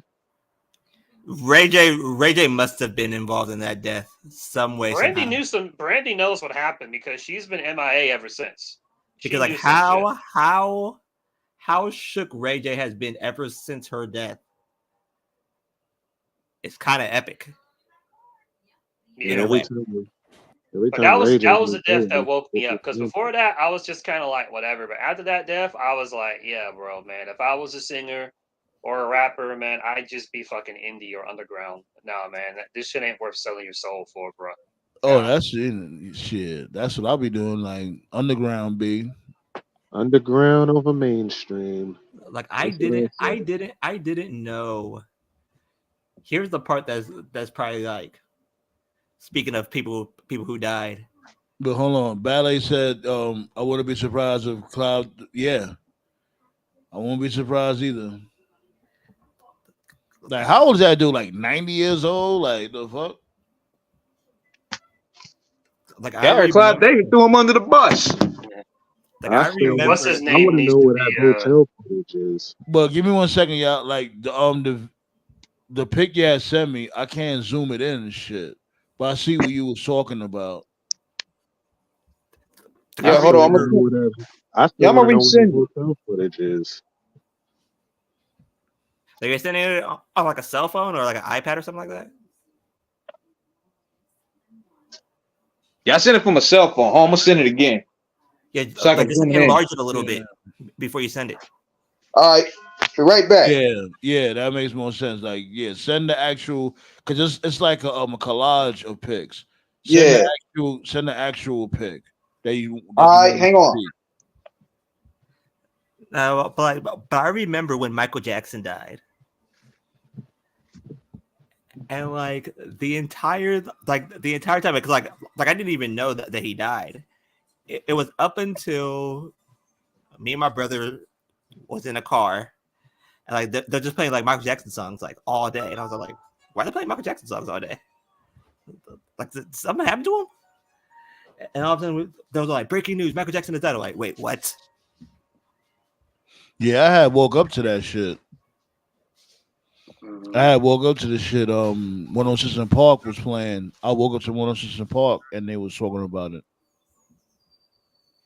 They were still around back then. Well, yeah, they were. Yeah, they were. Yeah, I wasn't watching. that's when I heard the news. Yeah. Like I was all like, man. Another person that needs to be investigated. It'll never happen though. He'll take the shit to his grave. What's the dude's name? Aaliyah's uncle, Hankerson, whatever that guy's name is. Something like that. Yeah, that dude needs to be fucking investigated. That was a fucking tax write-off. That's what that was, because he got a big payday from her death, and a lot of his associates and bodyguards. This is like a real thing. This isn't hearsay. A lot of people spotted him. This was like maybe a day or two after Aaliyah died. He was spotted going to like a lot of really high class restaurants, getting like, basically doing what Dusty said, whining and dining like he was a king. He got a big payday out of that. Why don't you get some help for R. Kelly? Pretty much. I remember that Boondog shit.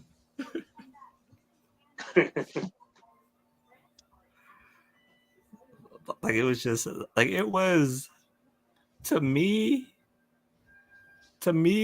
there are always, do you know where you were when type of moments. And we have had 3 of those in our lifetimes. To me, 1 was 9/11. 2 was Michael Jackson's death. Well, actually 4. 3 was Biggie's death. 4 was Pac's death. It was kind of like, do you remember where you were when you first heard those announcements? I definitely do. Like, it's crazy because both of the deaths hit different when it came to Pac and Big. Like, first when it came to Pac, like, you know what I'm saying? Oh, Pac got shot again? Oh, please. That dude bulletproof. Because, at that time, it was a different time. Like, we always had shit about Pac getting into some mess. When Pac died, it was on Sports Center. When Pac died, it was on Sports Center. Yeah, the dude. It was on Sports Center. He's one of the greatest. They still talk about him to this day. To this fucking day. He's been dead for 30 years? The fuck? Like, I remember Stuart Scott broke the news that Pac is dead. I was like, wait, what? It's on Sports Center? Yeah, like when they said he was dead, I'm like, whoa. Like, believe it or not, niggas didn't expect that. Because we thought Pac could survive everything. I've always felt differently about him because Pac knew what was up. He knew he wasn't going to be on this earth long. Yeah, like he knew they wasn't going to last long. A lot of his likeness in all his movies, he would always be killed off. A lot of his music videos would involve always talk about death. Yeah, right. Yeah. A lot of his topics dealt with death. Like, he knew, and I forgot the guy's name. It was like one of his bodyguards or something like that. He told the story where he met Pac at a hotel. Pac called him and was like, "Hey, yo, meet me at so and so and so and so." And he was like one of his best bodyguards. So I guess the guy thought something was wrong, and he told the story when he went to the hotel. Pac just had a table just full of shit, just jewelry and just random stuff. And Pac was like, go ahead, get you something. And it was almost as if he was giving away as much as he could.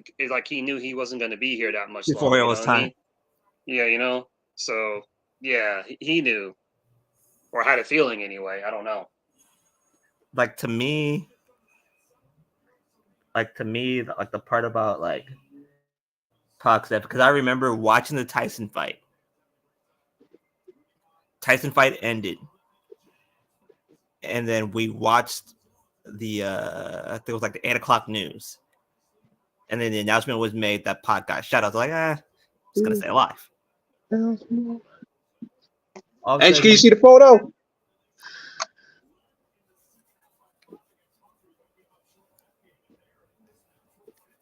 Say, man.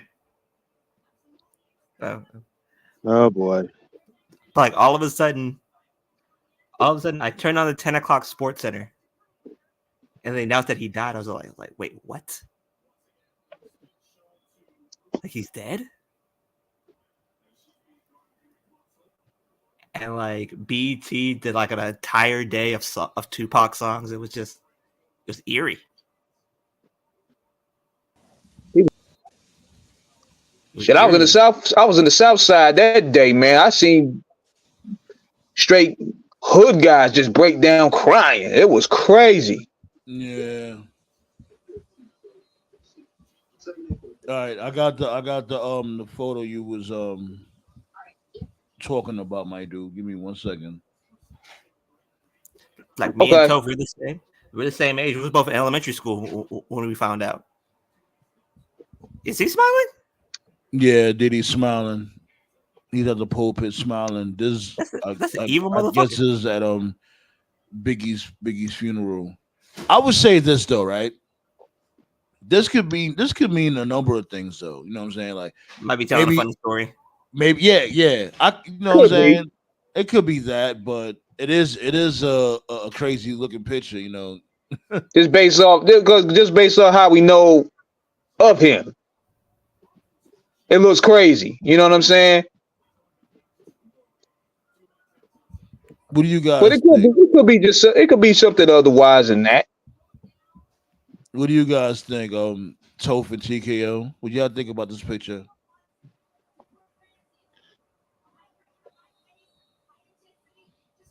Y'all there? Toph, TKO. Y'all. Yeah. I'm here. I was saying earlier. That was why I had asked. Has anyone ever seen him cry once? I've never seen him show emotion like that for anybody. That's a good question. Because you didn't answer it earlier. Is there a photo or anything about with this dude Diddy crying or whatever? Kang. Not that I don't think so. We gonna have to dig in that unless it's not in no video. I'm gonna have to look in that because I've never seen not one. I've never. Me neither. I haven't seen him cry for anyone or anything. You know, he never cried for Big. I never seen that though. And I get that everybody, handles grief differently. But as I was sitting here thinking about it, I'm like, I haven't seen him show sympathy for anybody's passing. When those two people died, that pretty much ended the East Coast West Coast beef. Right then and there. Even Ballet said she don't remember him being sympathetic ever. Yeah, we all don't remember him. Like he just always had a cold, callous type of aura with him. Like everything was just like he just didn't have no empathy at all. Kind of like Vince McMahon in a way. Yep. That's what worse. Not even like even. I could admit to we've seen Vince McMahon cry a couple of times. Yeah, Eddie's death he cried. Yeah, I think Vince did in a strange way. I do think he did care about the well-being of some people. Some. Like Andre, he cried over Andre. Yeah, Andre, Eddie's death, he cried. Yeah, like Benoit's death, he cried about that. Emotional. Yeah. Well, I don't know about Benoit. I ain't see him cry about Benoit, but he definitely cried when it came to Eddie. Eddie don't give no fucks. You never seen him sad ever. Like my dude, are you a robot? You can't stop, won't stop. Dude, he just never had, like he was just so stoic. That's the word, right? Can't stop, won't stop, Playboy. Take that.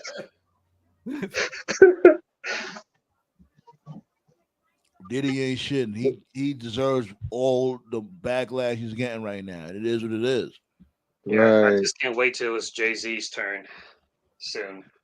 Oh man, it need to be academics' turn too. Shit. They academics go down, be a sad sight. Academics will go down before Jay-Z does. See, academics don't come outside though. I don't give a fuck. You're still... How you gonna get a guy that's gonna come outside?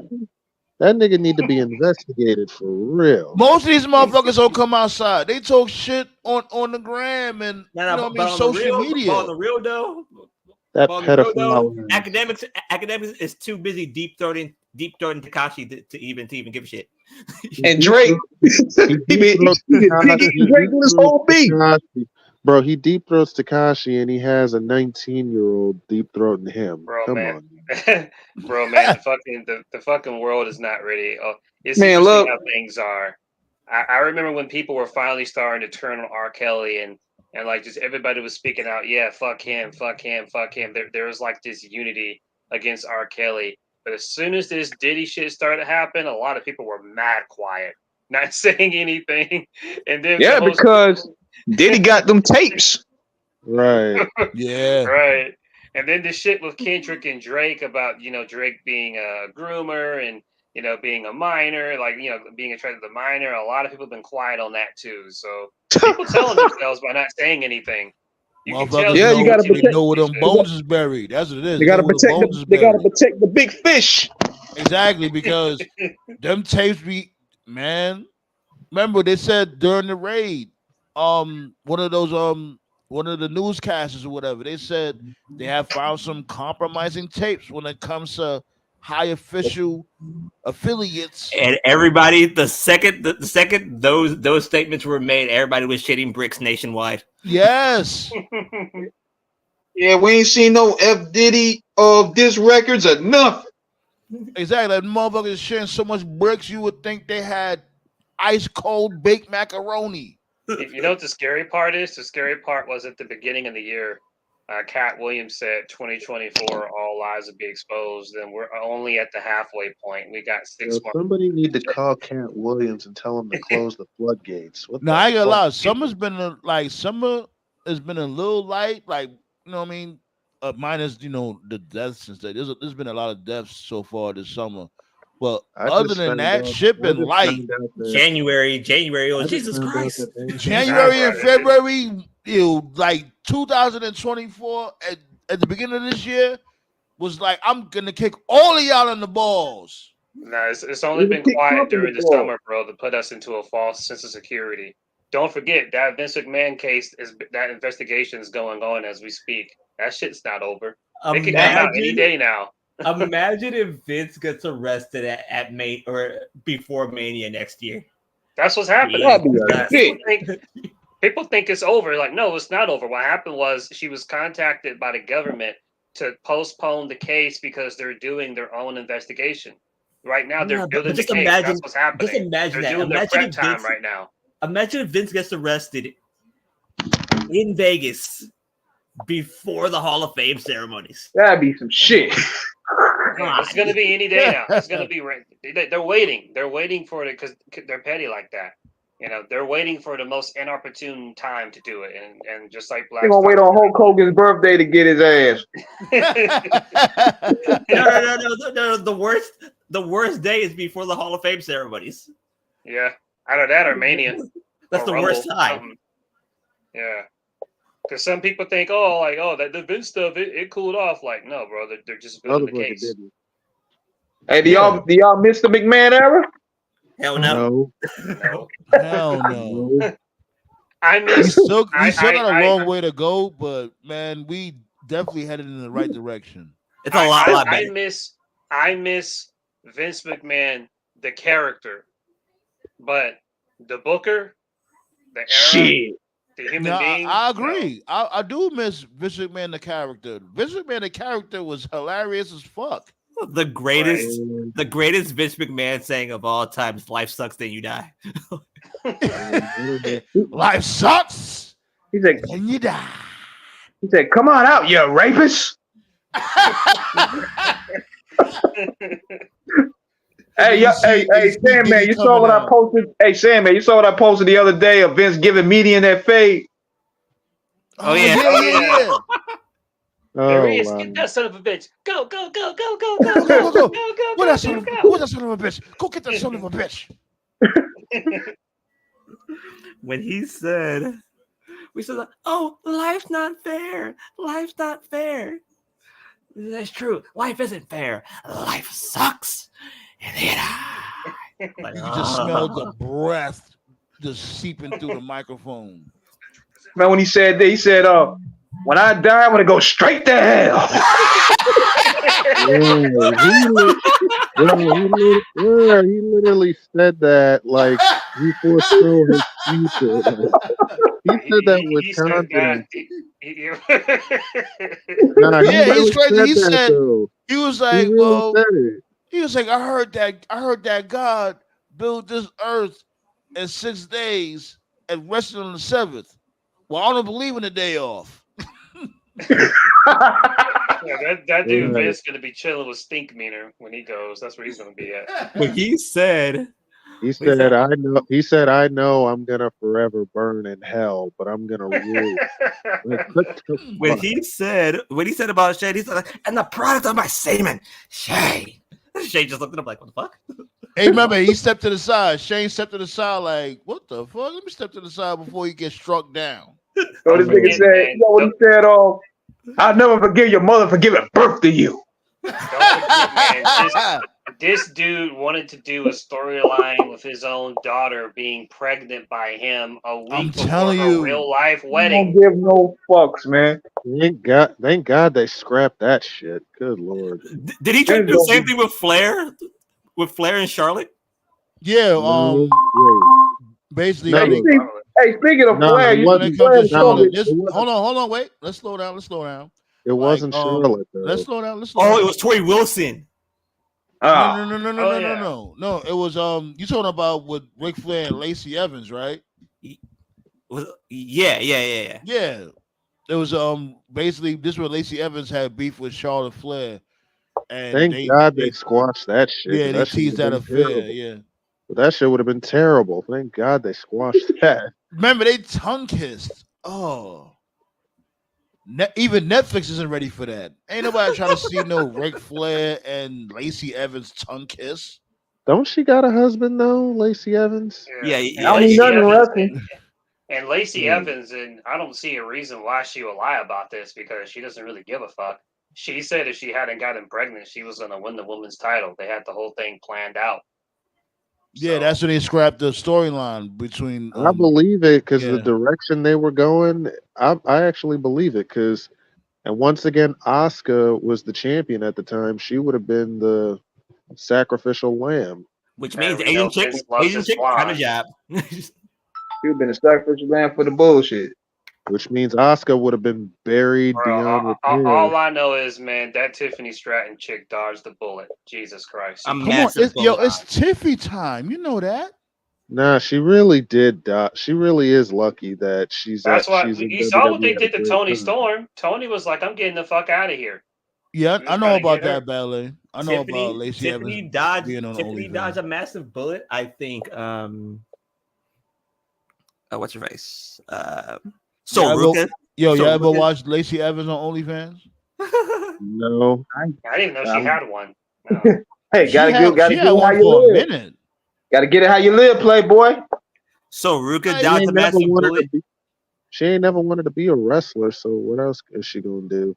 Fucking Liv had a fucking sniper bullet pointed at her.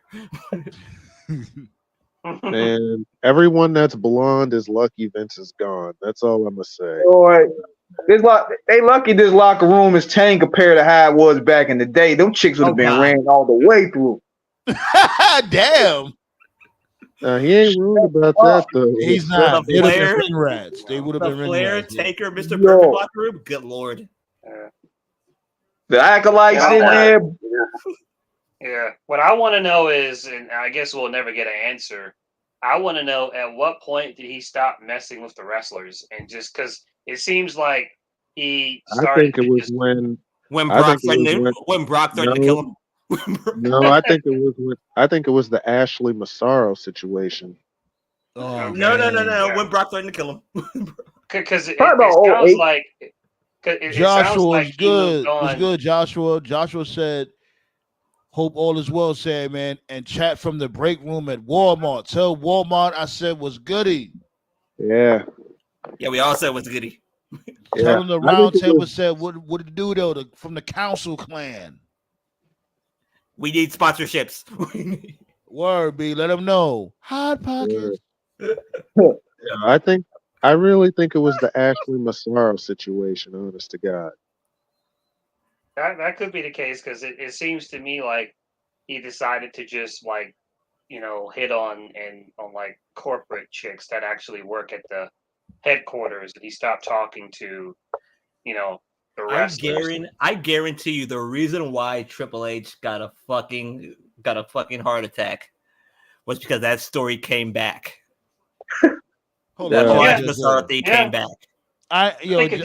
Josh, hold on. Let me just Josh, I appreciate that. You know what I'm saying? He called me chef. I appreciate that, my dude. I ain't no chef. I just like to cook sometimes. Thanks. I appreciate it. It had to have been Triple H. Triple H must have known that story was going to come back. I don't think it helped. He knew. Since he knew he was shitting bricks. Yeah, especially when they got to secure that deal. Because usually when corporations about to secure a big deal, it's always something that comes out of nowhere. They try to almost put it in jeopardy. Like y'all remember the time where Dr. Dre wanted to sign that $1 billion deal with Apple with Interscope, and then you hear Tyrese up there crip walking. Oh yeah.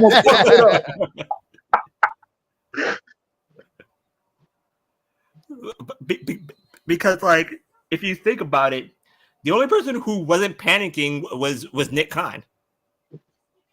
Well, had Nick Khan about to wrap this up. He had everything to gain and nothing to lose. That's why he was chill.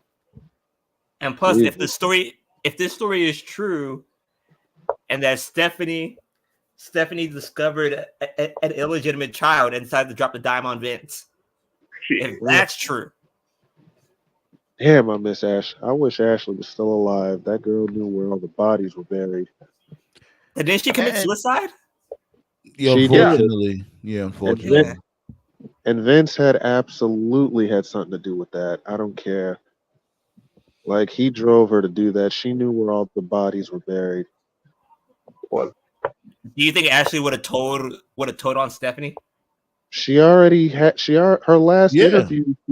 In her last interview, she said that she knew all about that. Plus, she saw other women on the roster sleeping their way to the top. So, and I'm like, basically the only person who's safe. I know where you going with this, Toph. Go ahead. I know where you going with this. We talked about it back then. When it happened, I'm like 99.99999% confident that the person who was quote unquote fired / quit was Christy Hemme, because at the timeline it adds up. Because if you go through the allegations, and there were a lot of them, there was one particular female who was described as a wrestler and on-screen talent who was coerced into having a sexual relationship with Vince, and said that in specific that she gave him some top, and it was something she had to do to get a push, and then when she stopped doing it,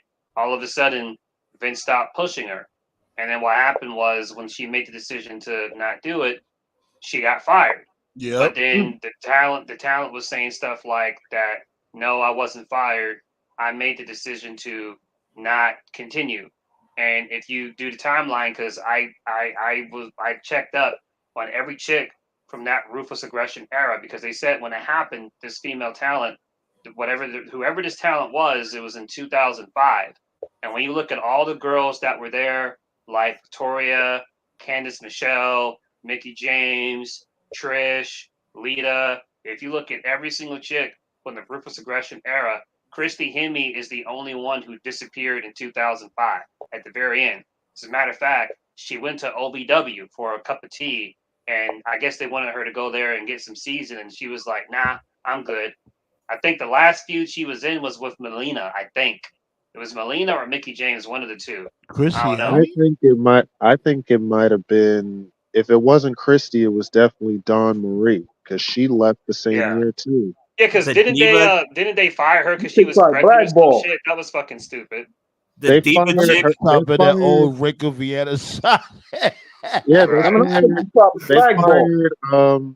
they fired Dawn Marie and that other chick, Joy Giovanni, that she Yeah, got I The remember pregnant her. I too. diva, remember her. the Oh, she diva was search, terrible. Joy Yeah. Giovanni was terrible. Like the Well, the diva I report, don't the search even know report women. why she said, was there. well, the report said whoever the talent was got a push, so it couldn't be her. But I remember specifically, I remember at WrestleMania 21, Trish Stratus did have a women's title match against Christy Hemme.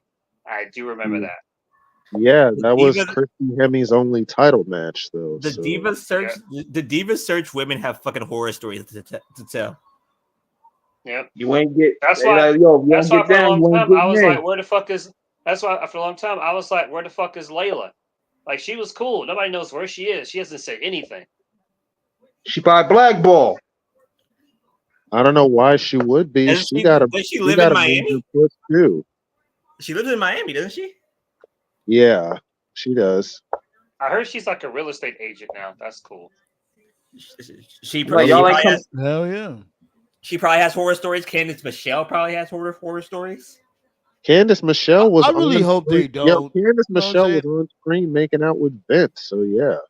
I don't want to wish that on them. I hope they had you know what I'm saying, a decent journey when it comes to WWE. I don't want to wish them to have those type of, and we all know WWE has a fair share of some fuck shit, more than a fair share.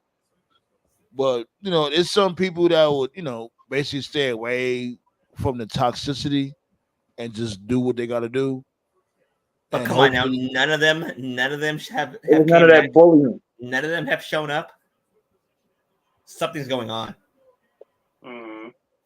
That's Yeah, on true. top of that, I That's think it was true. what's good about this era today. Like you could tell that the locker room morale is a lot better than it was. Like you even see these guys showing up to work early. right? Yeah. Remember, Yeah. there was a report saying that when Vince was there, people were miserable. It was Yeah. many reports saying that, as a matter of fact. Yeah. It was walking on eggshells environment. They Yeah. was walking on eggshells and just Yeah, with they low hated energy. coming to work. That's why Dean Ambrose left. He hated I That's have coming why to work. strong. the I have reason strong reason to why believe. Punk came back was because Vince is gone. Yes, Exactly. yes. Yeah, Right. and I have strong reason to believe because and I'm not even a big fan of her. I never was a big fan, but I don't have to be a fan to speak objectively and be like, yo, this shit isn't adding up. I thought the timing of Alexa Bliss and her disappearance was very suspicious because she had Bro, an I okay talked to run you on about Bro, I NXT. talked to you about that. I know Right. exactly where you were going with this too. I'm like, bro, you might be on to something because she was She just pushed to the moon. And then the minute she got married and had a baby, she just disappeared. Yep. the I boys. mean, Nah, she probably turned down the boys from the back. So therefore, they were like, "Nah, you ain't getting up here." she had a way, yeah, because she's an anomaly. Her and Bianca Belair's are like they're like two of the minorities of talents that had like so NXT runs, but then had like a much more successful run on the main roster.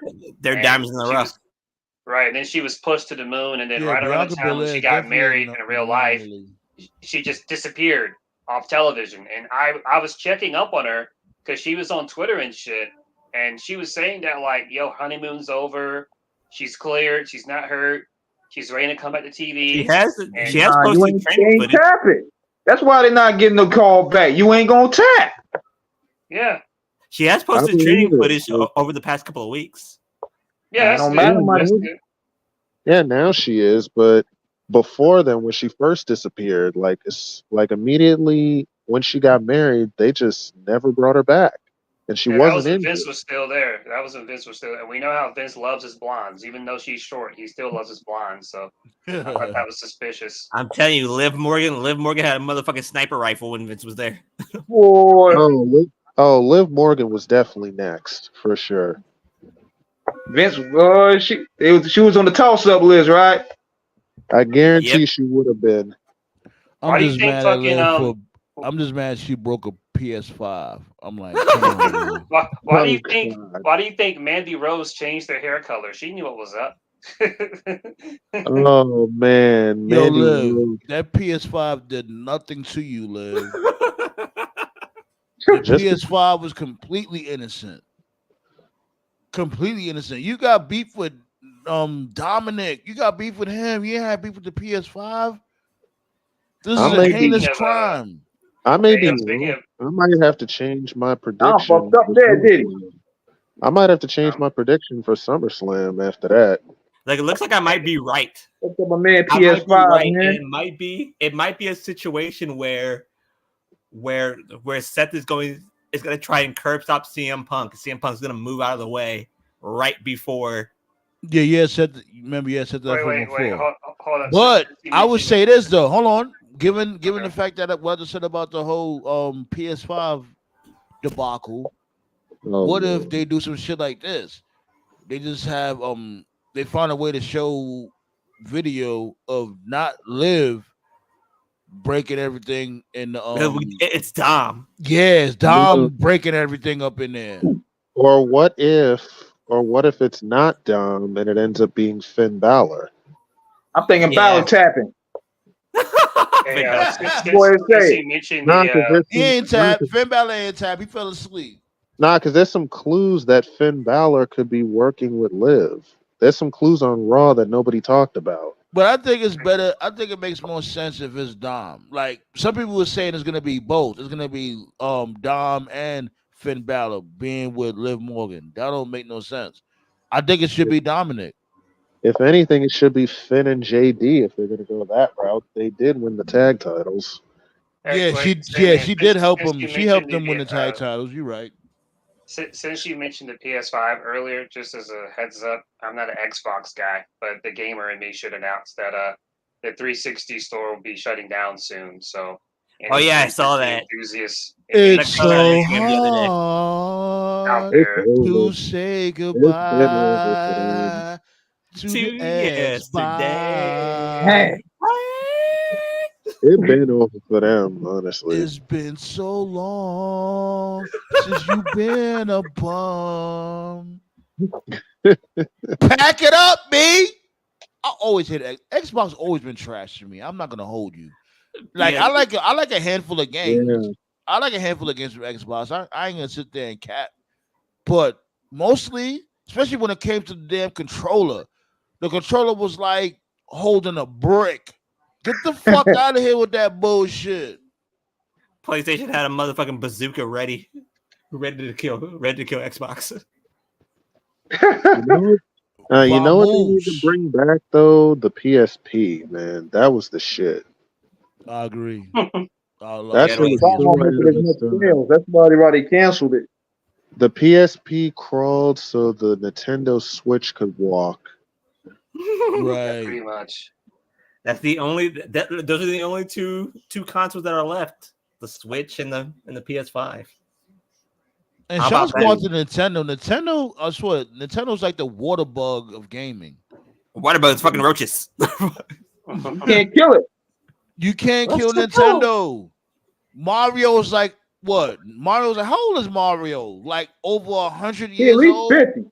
Yeah, at least 50. Mario. He's not that old. He's pretty old. Mario's their big money maker. Right there next and behind it is Kirby and Sonic. Mario's like, fuck you. Fuck you. There we go. He still ain't tapped Princess Toadstool either, huh? Still, he's why would he fuck want that to? bitch. My dude, you done dodged. Why would he want to?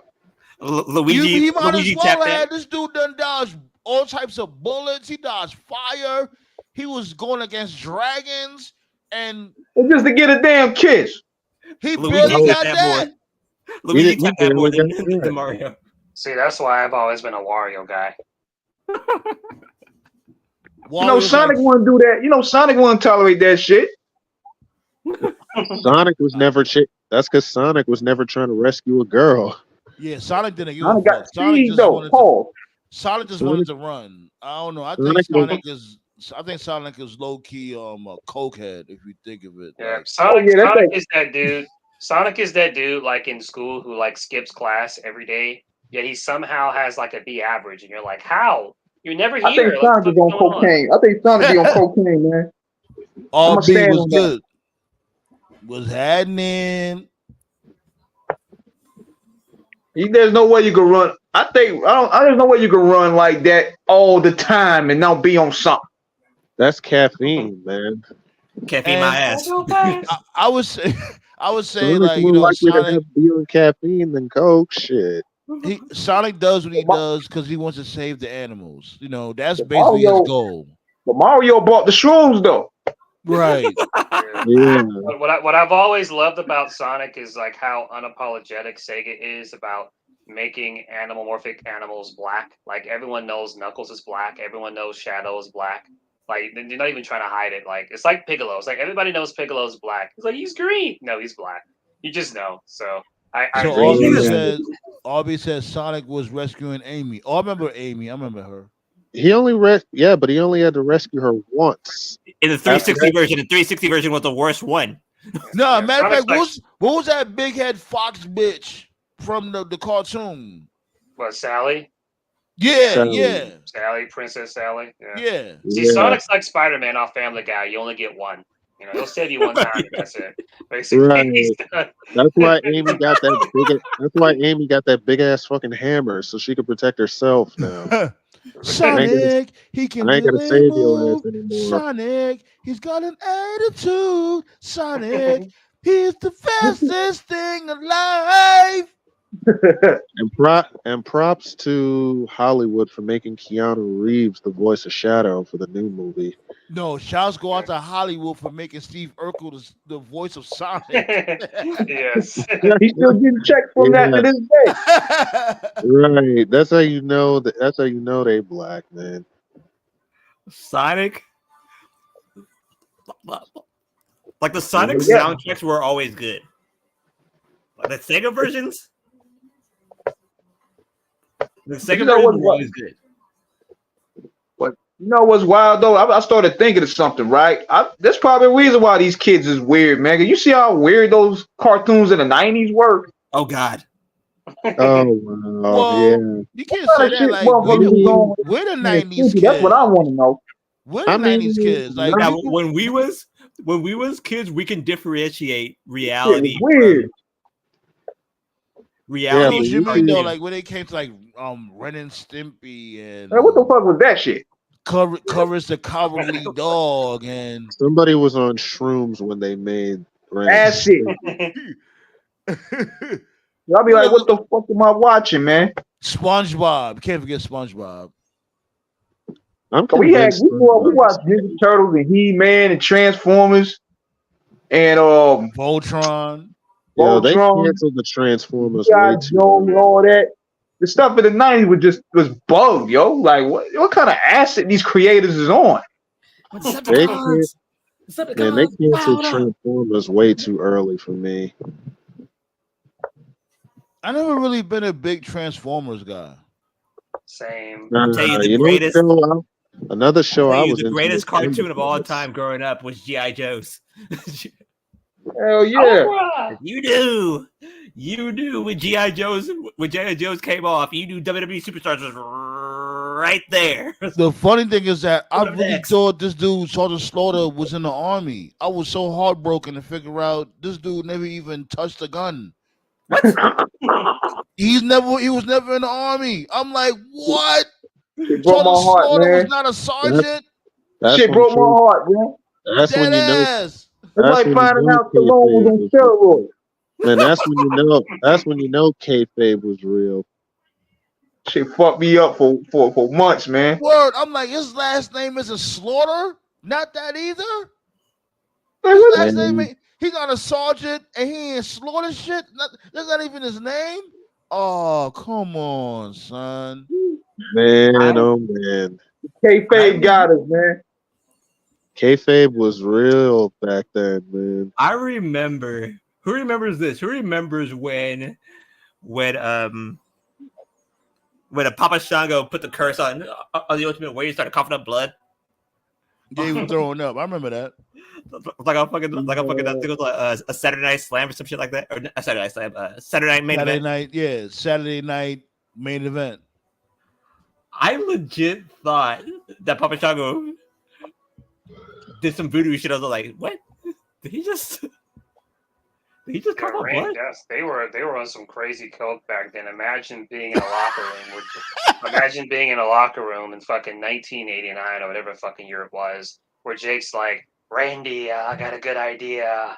I'll have this snake bite you. And then Randy's like, okay, but only if you get bit first. Okay.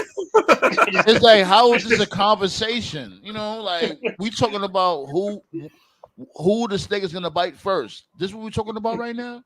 And what's crazy about that is fans didn't give a shit. They only reacted when Jake nailed Elizabeth in the face. But I think Jake knew the snake was defanged, so he didn't give a shit.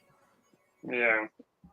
But still, there's no way a sober person can talk casually about, I'll let the snake bite me. The fuck out remember Macho Man, like he was like, nah, like, because Jake the Snake did tell Mach, like, yo, he's defanged. He don't have no teeth. But, you know, rightfully so, this dude Macho Man wasn't trying to hear that shit. Like, nah, let him bite you first. And Jake the Snake was like, okay.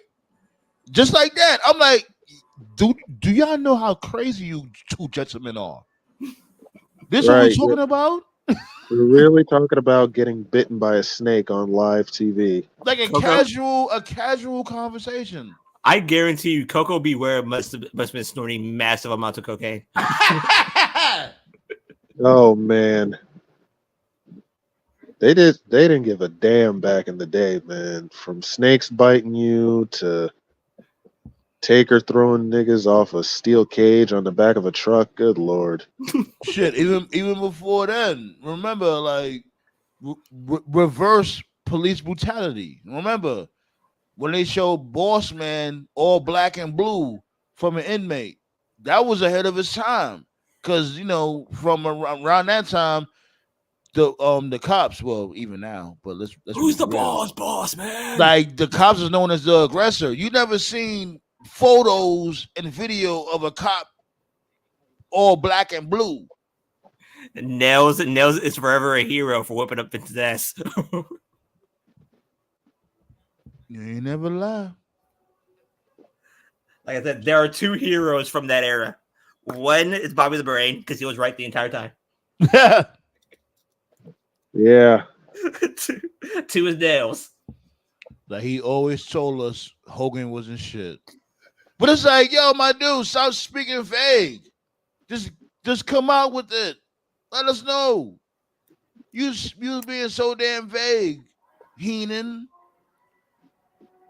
When he said, but whose side is he on? He said, what did I tell you? What did I tell you? I told you he ain't shit. Hey, that's going to be the election later this year. Whose side is he on? Like when Obama comes out, it's going to be great. I can't wait. What are you talking about? Whose side is he on? Look, I ain't gonna lie. I can't stand when people call me when they see I'm live. That shit is so annoying. Oh, man. I know what you're talking about. You know what I hate? I hate it like when a game comes out that you've been waiting for like months or years, and you specifically tell all your friends, hey, yo, the game comes out today, don't fucking bother me. And the first thing they do is they call you like right when you're about to boot it up. They'll get blocked. They will get blocked. Especially if I tell y'all like, yo, I'm about to cop, well, whatever, I'm about to get this game. I don't want nobody bothering me. A whole day. Give me 1 day. And if you want to be spiteful and call me, I'm inviting you to the block party. I remember when Mortal Kombat 3 came out. And I told my friends to not bother me for at least 3 days. They called me all 3 days. So like, what the fuck did I tell you? Yeah, RB, you're gonna have to bring back the show. You know what I'm saying? You have to bring it back. We spoke about Ronda Rousey at the beginning of the show. Yeah, I guess she didn't save her money. Clearly, I don't. And I forgot to mention too, like to this day, she still doesn't own up that she got fucking downloaded and she got figured out. She was on some talk show. I don't know who the chick was, but she was on. It was like one of those Good Morning America shows or something, and they were talking about her losses, and what was her name? The moon ass chick. Amanda Nunes. Yeah, Amanda Nunes, and she was saying on the interview that she had like strep throat 2 days before, and she didn't get proper sleep. And if she didn't have strep throat, and if she had gotten proper sleep, she'd have performed better. And it's like, Like dude, I've said this for the longest time. Amanda Nunes is more dude than 90% of Americans. right? It's like, dude, man, you got downloaded. You were a one-trick pony. Your coach or whoever the fuck it was, convinced you that you were good at striking, which you weren't. And you fucked around and you found out. He said that Ronda Rousey could beat. No. It wasn't him. It was This fucking. is what happens when you Joe got a Rogan. whole bunch of. Joe Yeah, this Rogan. is Yeah, the what Rogan happens. guy. Joe Rogan. Yeah, this is what happens when you got a bunch of yes men on your side instead of people telling you the truth. See, that's why she didn't like Vince, because they were too similar. They canceled each other out. That's what it's really about. Joe Rogan said that Ronda Rousey could beat Floyd Mayweather. It was like, if you don't shut your white ass up. Yeah. Thanks for the subs. Like, Ronda Rousey about to go start scamming if she ain't already. I won't be surprised if she is. Don't be surprised if she has an OnlyFans link too. Holly Holmes sent her immediately to the fucking shadow realm. If she does it like, hey, they all doing it, she could fill that MMA gap. Like, I don't know if any of the females out there got that, MMA OnlyFans shit going on. The Paige Van Zandt chick. That's about it. Oh yeah, Who? Paige Van Zandt. Yeah, she does have OnlyFans. What's her name? Paige Van Zandt? Yeah, Paige Van Zandt. Yeah, I don't know. That was why TK didn't bring her in, because he was like, yeah, that's not going to be good PR. No, she was just not good. She now does bare knuckle boxing and getting her ass whooped on a fucking monthly basis. Plus, she wasn't good, so yeah, she did suck. I don't get why you want to do bare knuckle boxing. That shit is not good on your body. Yo, man, let me cook on this before we close. I saw JCD was talking about this the other day. I get that you're busy, man, and you're a family guy and all that, and hopefully we can have you on here. And you're not the only person who's been saying this shit. Sammy Guevara returned recently on Ring of Honor, and some people were saying like, "Oh, Mercedes Moné told TK, hey, I don't want him here. Put his ass on Ring of Honor," and blah blah blah blah blah. About Stephanie? All I got to say to that is, first and foremost, Sasha man, Banks. some people, man, some of y'all give people like way too much power. So are we gonna just forget the fact that, like, if you just erase the comment that he mentioned about Mercedes some years ago, are we just gonna forget the fact that this guy got into a fight with Eddie Kingston? He got into a fight with Andrade. Cook! Yama. Pardon? I said cook. He also nearly took Matt Hardy's head off with a fucking chair that time. This guy is problematic. I'm not saying he's untalented, but of the quote unquote 4 pillars of AEW, of MJF, Darby, he's the most unsafe out of all of them. Yes, yeah, and that's just a fact. And he's the most inconsistent because he's not likable. Like he there's just something about him that's just unlikable. He was never truly over as a face, but at the same time, he wasn't compelling enough to really be a heel that you gave a fuck about either. He's always been stuck in this weird, like, just loop. Mid-card loop. I can't even blame TK for it, because a lot of it is Sammy himself. And just, I remember like when Cody was still there and they were doing, like, before Cody left and went back to WWE, when they did Rose to the Top, they had other stories there. And they did one episode, because I tried to watch it. I gave it a chance, but there was one episode where it was him and Ty Mello. It was him, Ty Mello, and his mom, and they went back to like this indie place where like Sammy was performing, and and Sammy was crying, like, and I was watching it, and I was like, I see right through this shit. Like, you're trying to make him, you're trying to create sympathy. You're trying to get me as a viewer to like actually care about him. It's like, they were trying to change that narrative, But the main point I'm trying to make is, it's like, all right, let's put the problematic shit aside. What's this guy known for? Sammy's known for doing a bunch of high flying crazy spots. And listen, man, that's all well and good. You got Will Ospreay now, who does it way better, and he's not problematic than like Sammy is. So there's really no reason to have this guy there anymore, if I'm being honest with you. Yeah, you got a better version. Agree. And I would say better this. version of him on your roster. Yeah, I would say this. They should have really leaned into that prick heel, that high flying. You know what I'm saying? He's a high flyer, but he's a prick. That can only last for so long. Right. Yeah. Well, yeah, but it would have been a start. It would have been a start. Like, you have what's her name? Tom Mello. Yeah. That time before she got pregnant and she had kids, they could have used that. They somewhat used it, but look what they used it for. That whack ass Jericho was Associated Society bullshit. Right. They was Jericho doing that gimmick ass. when it was in that that fucking stable. And they should have did it when it was just them two. It should have just been this dude and Tom Mello. It should have just been them two with that gimmick. But it got overshadowed from this dude Jericho.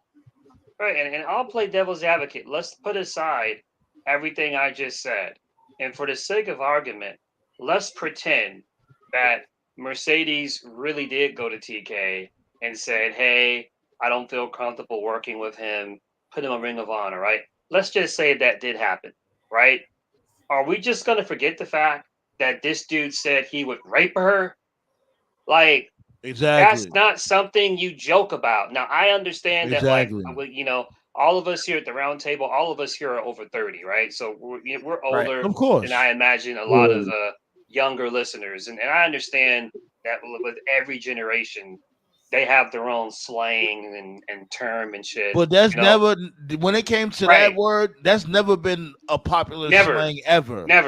Never. When I was younger, I used to hear people say, "Oh, she fine," or "She really fine," or "She's hot," or whatever. She's banging, or she's nobody ever says she's rapeable.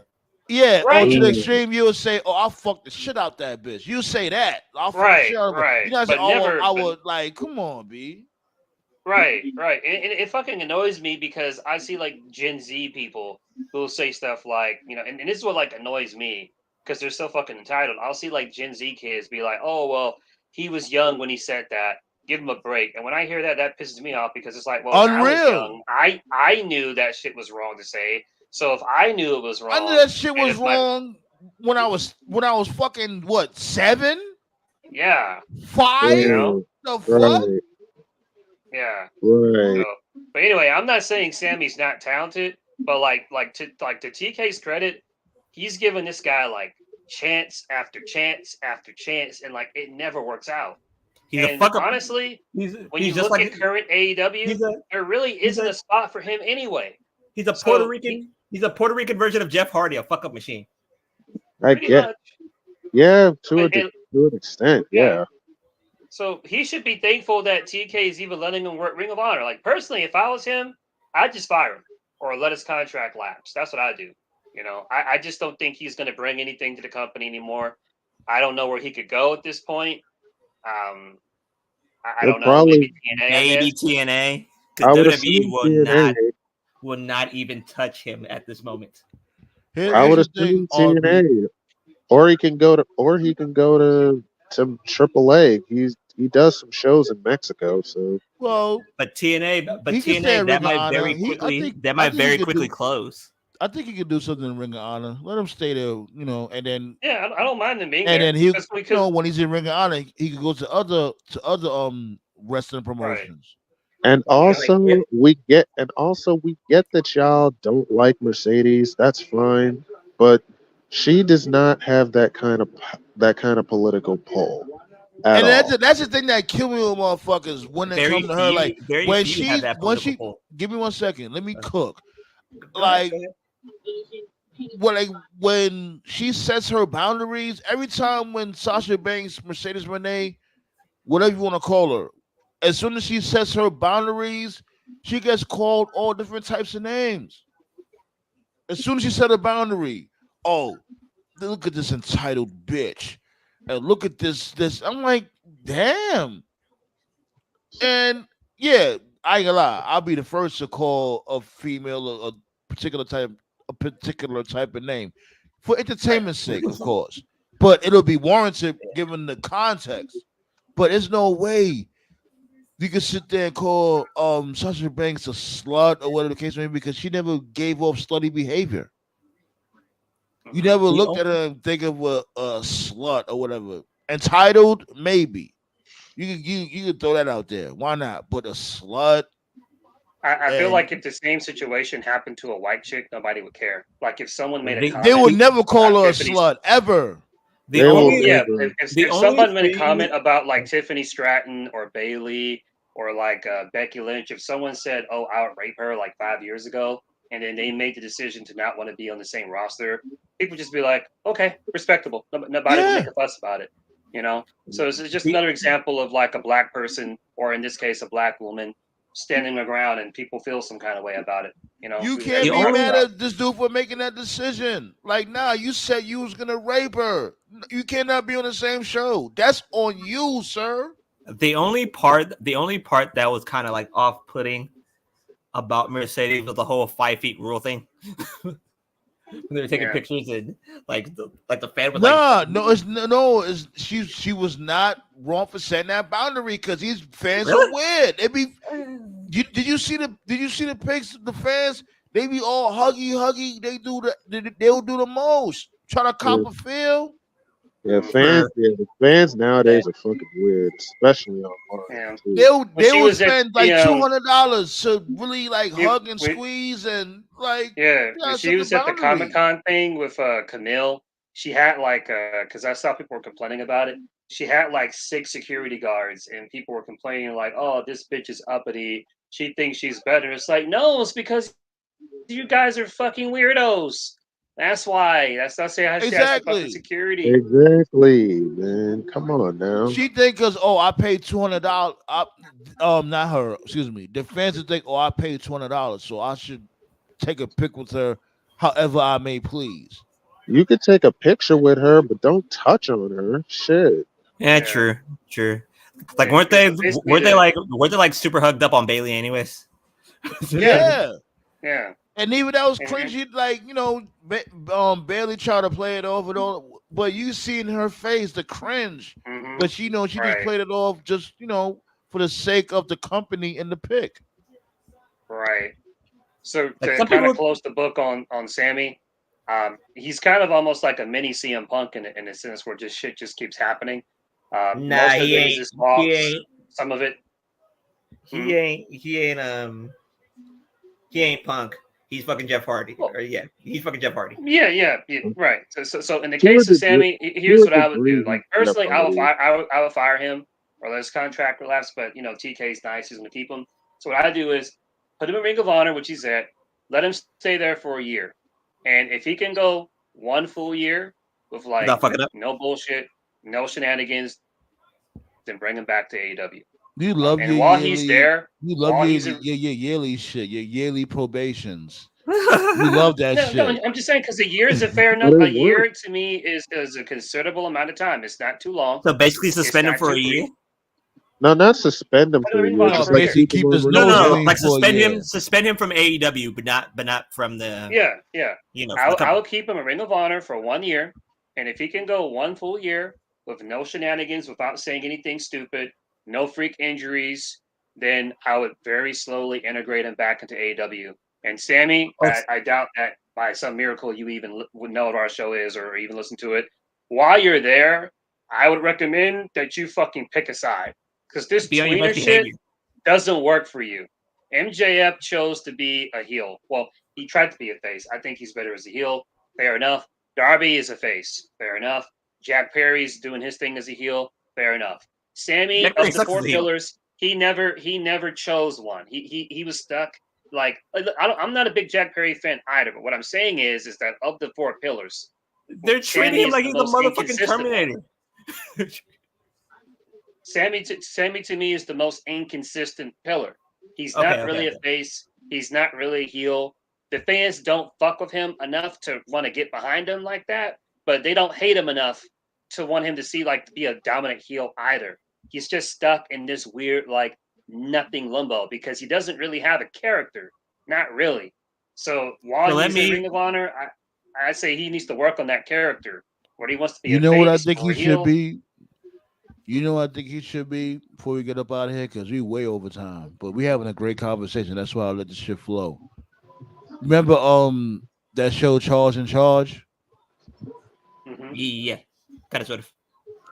All right, you remember when Charles had like he something hit his head and he went to his alter ego and he turned into Chaz.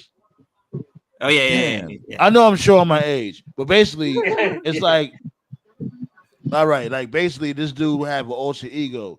Like he'll be Charles 1 minute, but when he gets hit upside the head, he turns into an alter ego named Chaz. Like he's like this like the Fonz. We're 3 years apart, so we know the reference. Oh, okay. I see where you're going with this. Yeah. Yeah, like that's I would say like start this dude off with that. Start Sammy Guevara off with that, and then see we go with it. You know what I mean? Because that's a little bit of a character. This is a little bit. It's not much. It's a little generic, but it'll be something to lily pad off of.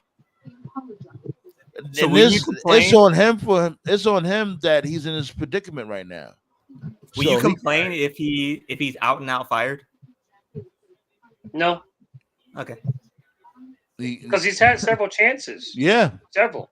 But don't forget, man, this guy, listen, man, when it's all said and done, okay, and I hope AEW sticks around for years and years to come. But when it's all said and done, this guy was in the very first AEW Dynamite match against Cody. Cody specifically chose Sammy. You know? And Cody's last match was against Sammy in that ladder match. So Cody clearly saw something in him, you know, and that's on Sammy for fucking up and not living up to that potential. So, like, I can't even blame TK for it because TK. If Sammy ever goes to WWE, Cody will be his saving grace. I think if he went to WWE, I think if he went to WWE, Cody would probably keep him on the straight and narrow. You know? Cody will be a saving grace. Up. Yeah, but I can't blame TK for Sammy. It's not his fault. It's Sammy's fault because he keeps getting into trouble and shit. So, well, let me read RB's comments before we get up out of here. Don't interrupt me or y'all getting up out of here. Let me read these real quick. RB said, not defending that Sammy by any means. Sammy Guevara didn't fight Eddie Kingston. Kingston mushed Sammy's face. But here's the thing about that. He's always in the middle of some bullshit. Going back to what we had said from before. You know what I'm saying? That's the whole point. Like, he's always the denominator when it comes to this dude, Sammy Guevara. Sammy Guevara almost unalived the Hardy Boys. He didn't even have a tag partner to do so. Yep, we spoke about that also. Shouts out to you, RB. You know what I'm saying? Shouts out to everybody that was in the chat too. You know, don't think I forgot about y'all. And when y'all watch the download, y'all listen to the download. Make sure y'all hit the thumbs up. Make sure y'all comment. Fill that comment section up, baby. We need them comments. We need that engagement popping. And don't forget, this Saturday, we're pulling up over by King Leo shit. King Leo invited us to the crib for the SummerSlam house party. You know, it's the greatest party of the summer. So why not have a party? You know what I'm saying? I'm gonna be cross streaming. Held captive at the pre-show. I might be a little late. I ain't gonna lie, I might be a little late. I don't know, because 1 minute y'all saying the shit starts. Well, I thought it started at 4:00, and then y'all saying it starts. Like, let me get the exact time. Central time. It does. Central? Okay. I assumed it started at 7. That's usually when it starts on the East Coast. It does start at 7. Oh, all right. Well, I ain't watching that pre-show. Fuck that. No. Yeah, I'm definitely not doing that either. Yeah, we all said that. No, we never watch a pre-show, so yeah. And yeah, like it's gonna be a cross stream, so Y'all can just come right here and y'all see the live. Y'all gonna be in the chat. Whoever want to pull up, pull up. You know what I'm saying? There's gonna be a party. We're gonna have some fun, B. Pre-show's gonna start at fucking 3. What the fuck? Yeah, especially when Well, it I comes guess to you, Black Star. Like that They should. just gonna do. Well, well, they I just guess gonna for anyone that do. likes to do backup, like cooking in the background, the TV on. I mean, there's that. I guess for pre gaming. Well, they just do interviews at that time. So I'm it's, backhanding some motherfuckers.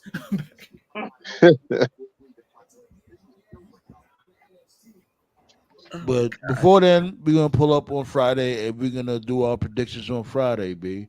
Oh, Thank matter of God fact, before we get up out of here, what's going on for Dynamite tomorrow? Talk to me, y'all. Tough Let got me the see card. what's going on. Can't forget about Dynamite. Thank God we would have to go through customs for SummerSlam. Right. Because I got weed in my suitcase. Next time. Wait. Oh no, this Yo, is Jacob, do not follow Sandman. I got the card. I got the card right here. okay. Thank you. What's goody? What's going on? They're gonna do Mercedes Monet. I'm assuming it's gonna be a Camille segment with that. They got a 6-man tag. It's gonna be Orange Cassidy, Mark Briscoe, and Ishii. I'm starting to like Mark Briscoe. Yeah, Yeah, Mark Briscoe's been killing it. yeah, it's a 6-man. It's gonna be those three versus Roderick Strong, Roosh, and Black. They fucking machine gunned. No MJF tomorrow? They fucking machine gunned the Kingdom. Let's see here. Yeah, it really sucks Okay, what happened with the Kingdom. Oh I man. see it. Is TKO still there? Did he get muted? What's going on? No, I'm still here. Can you hear Yeah, me? yeah. Yeah. Okay. Yeah, they got Mariah May in an interview. That's gonna be interesting. They also just made a new match. It's gonna Of course be they did. It's gonna be Darby Allin versus Hangman Page. Oh, that'd be good. That's new. Nice. Really? I did. They never fought before, right? I No. think that's That's a new that's the match. first time ever. Okay. Darby versus Okay. Hangman. That's gonna be a good match. It better main event. It better not start off the show because my God, if it starts. And they also Hangman got gotta Will win. Hangman gotta win that match. and they Yeah, got Hangman got to they win. got Will Ospreay. They got Will Ospreay versus Lance Archer. You know what that means? Everybody jobs. Instead of everybody dies, everybody jobs. Life Hey, sucks. yo, I really like. I don't know what it is. The how do you pronounce it? Mark Briscoe's group. The The I can't pronounce conglomerate. that. Conglomerate. Right. That faction. It reminds me of like those random like 2-week factions in like the Attitude Era, like the Union. But for whatever reason, God. like I don't I didn't mind it. even know Like he had a Mark, crew.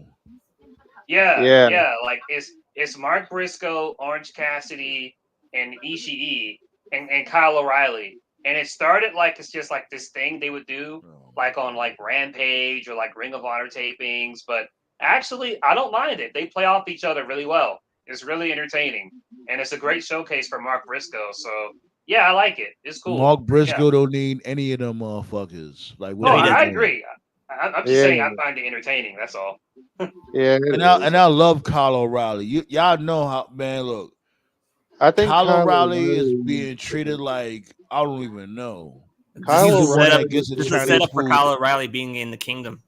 You also forget Cole to Kyle come back. O'Reilly just got his career back, so he's just enjoying himself. Yeah, he's having fun. Shit. Oh, This is look setting at up. the last match. This is setting the up last Cole's comeback. Let's get Right. up out of here, B. You know what I'm saying? We're way over the schedule. And but you know what I'm saying? Great fucking podcast though, B. Yeah, it was. Yeah, man. A lot of shit we spoke about. And we're gonna do it again on Friday, B. We're gonna talk about AEW Dynamite. We're gonna talk about Survivor. Why I keep saying Survivor Series? God damn it. We're gonna talk about SummerSlam. I thought you were gonna SummerSlam say predictions. Oh, I might as well say that, right? I might as well say Summerfest and Survivor You be Series. bad for the SummerSlam. SummerSlam now. I'm so thirsty for Survivor Series. That's what it is. Let's get up out of here, B. Peace out, your bums. Life sucks, ain't job.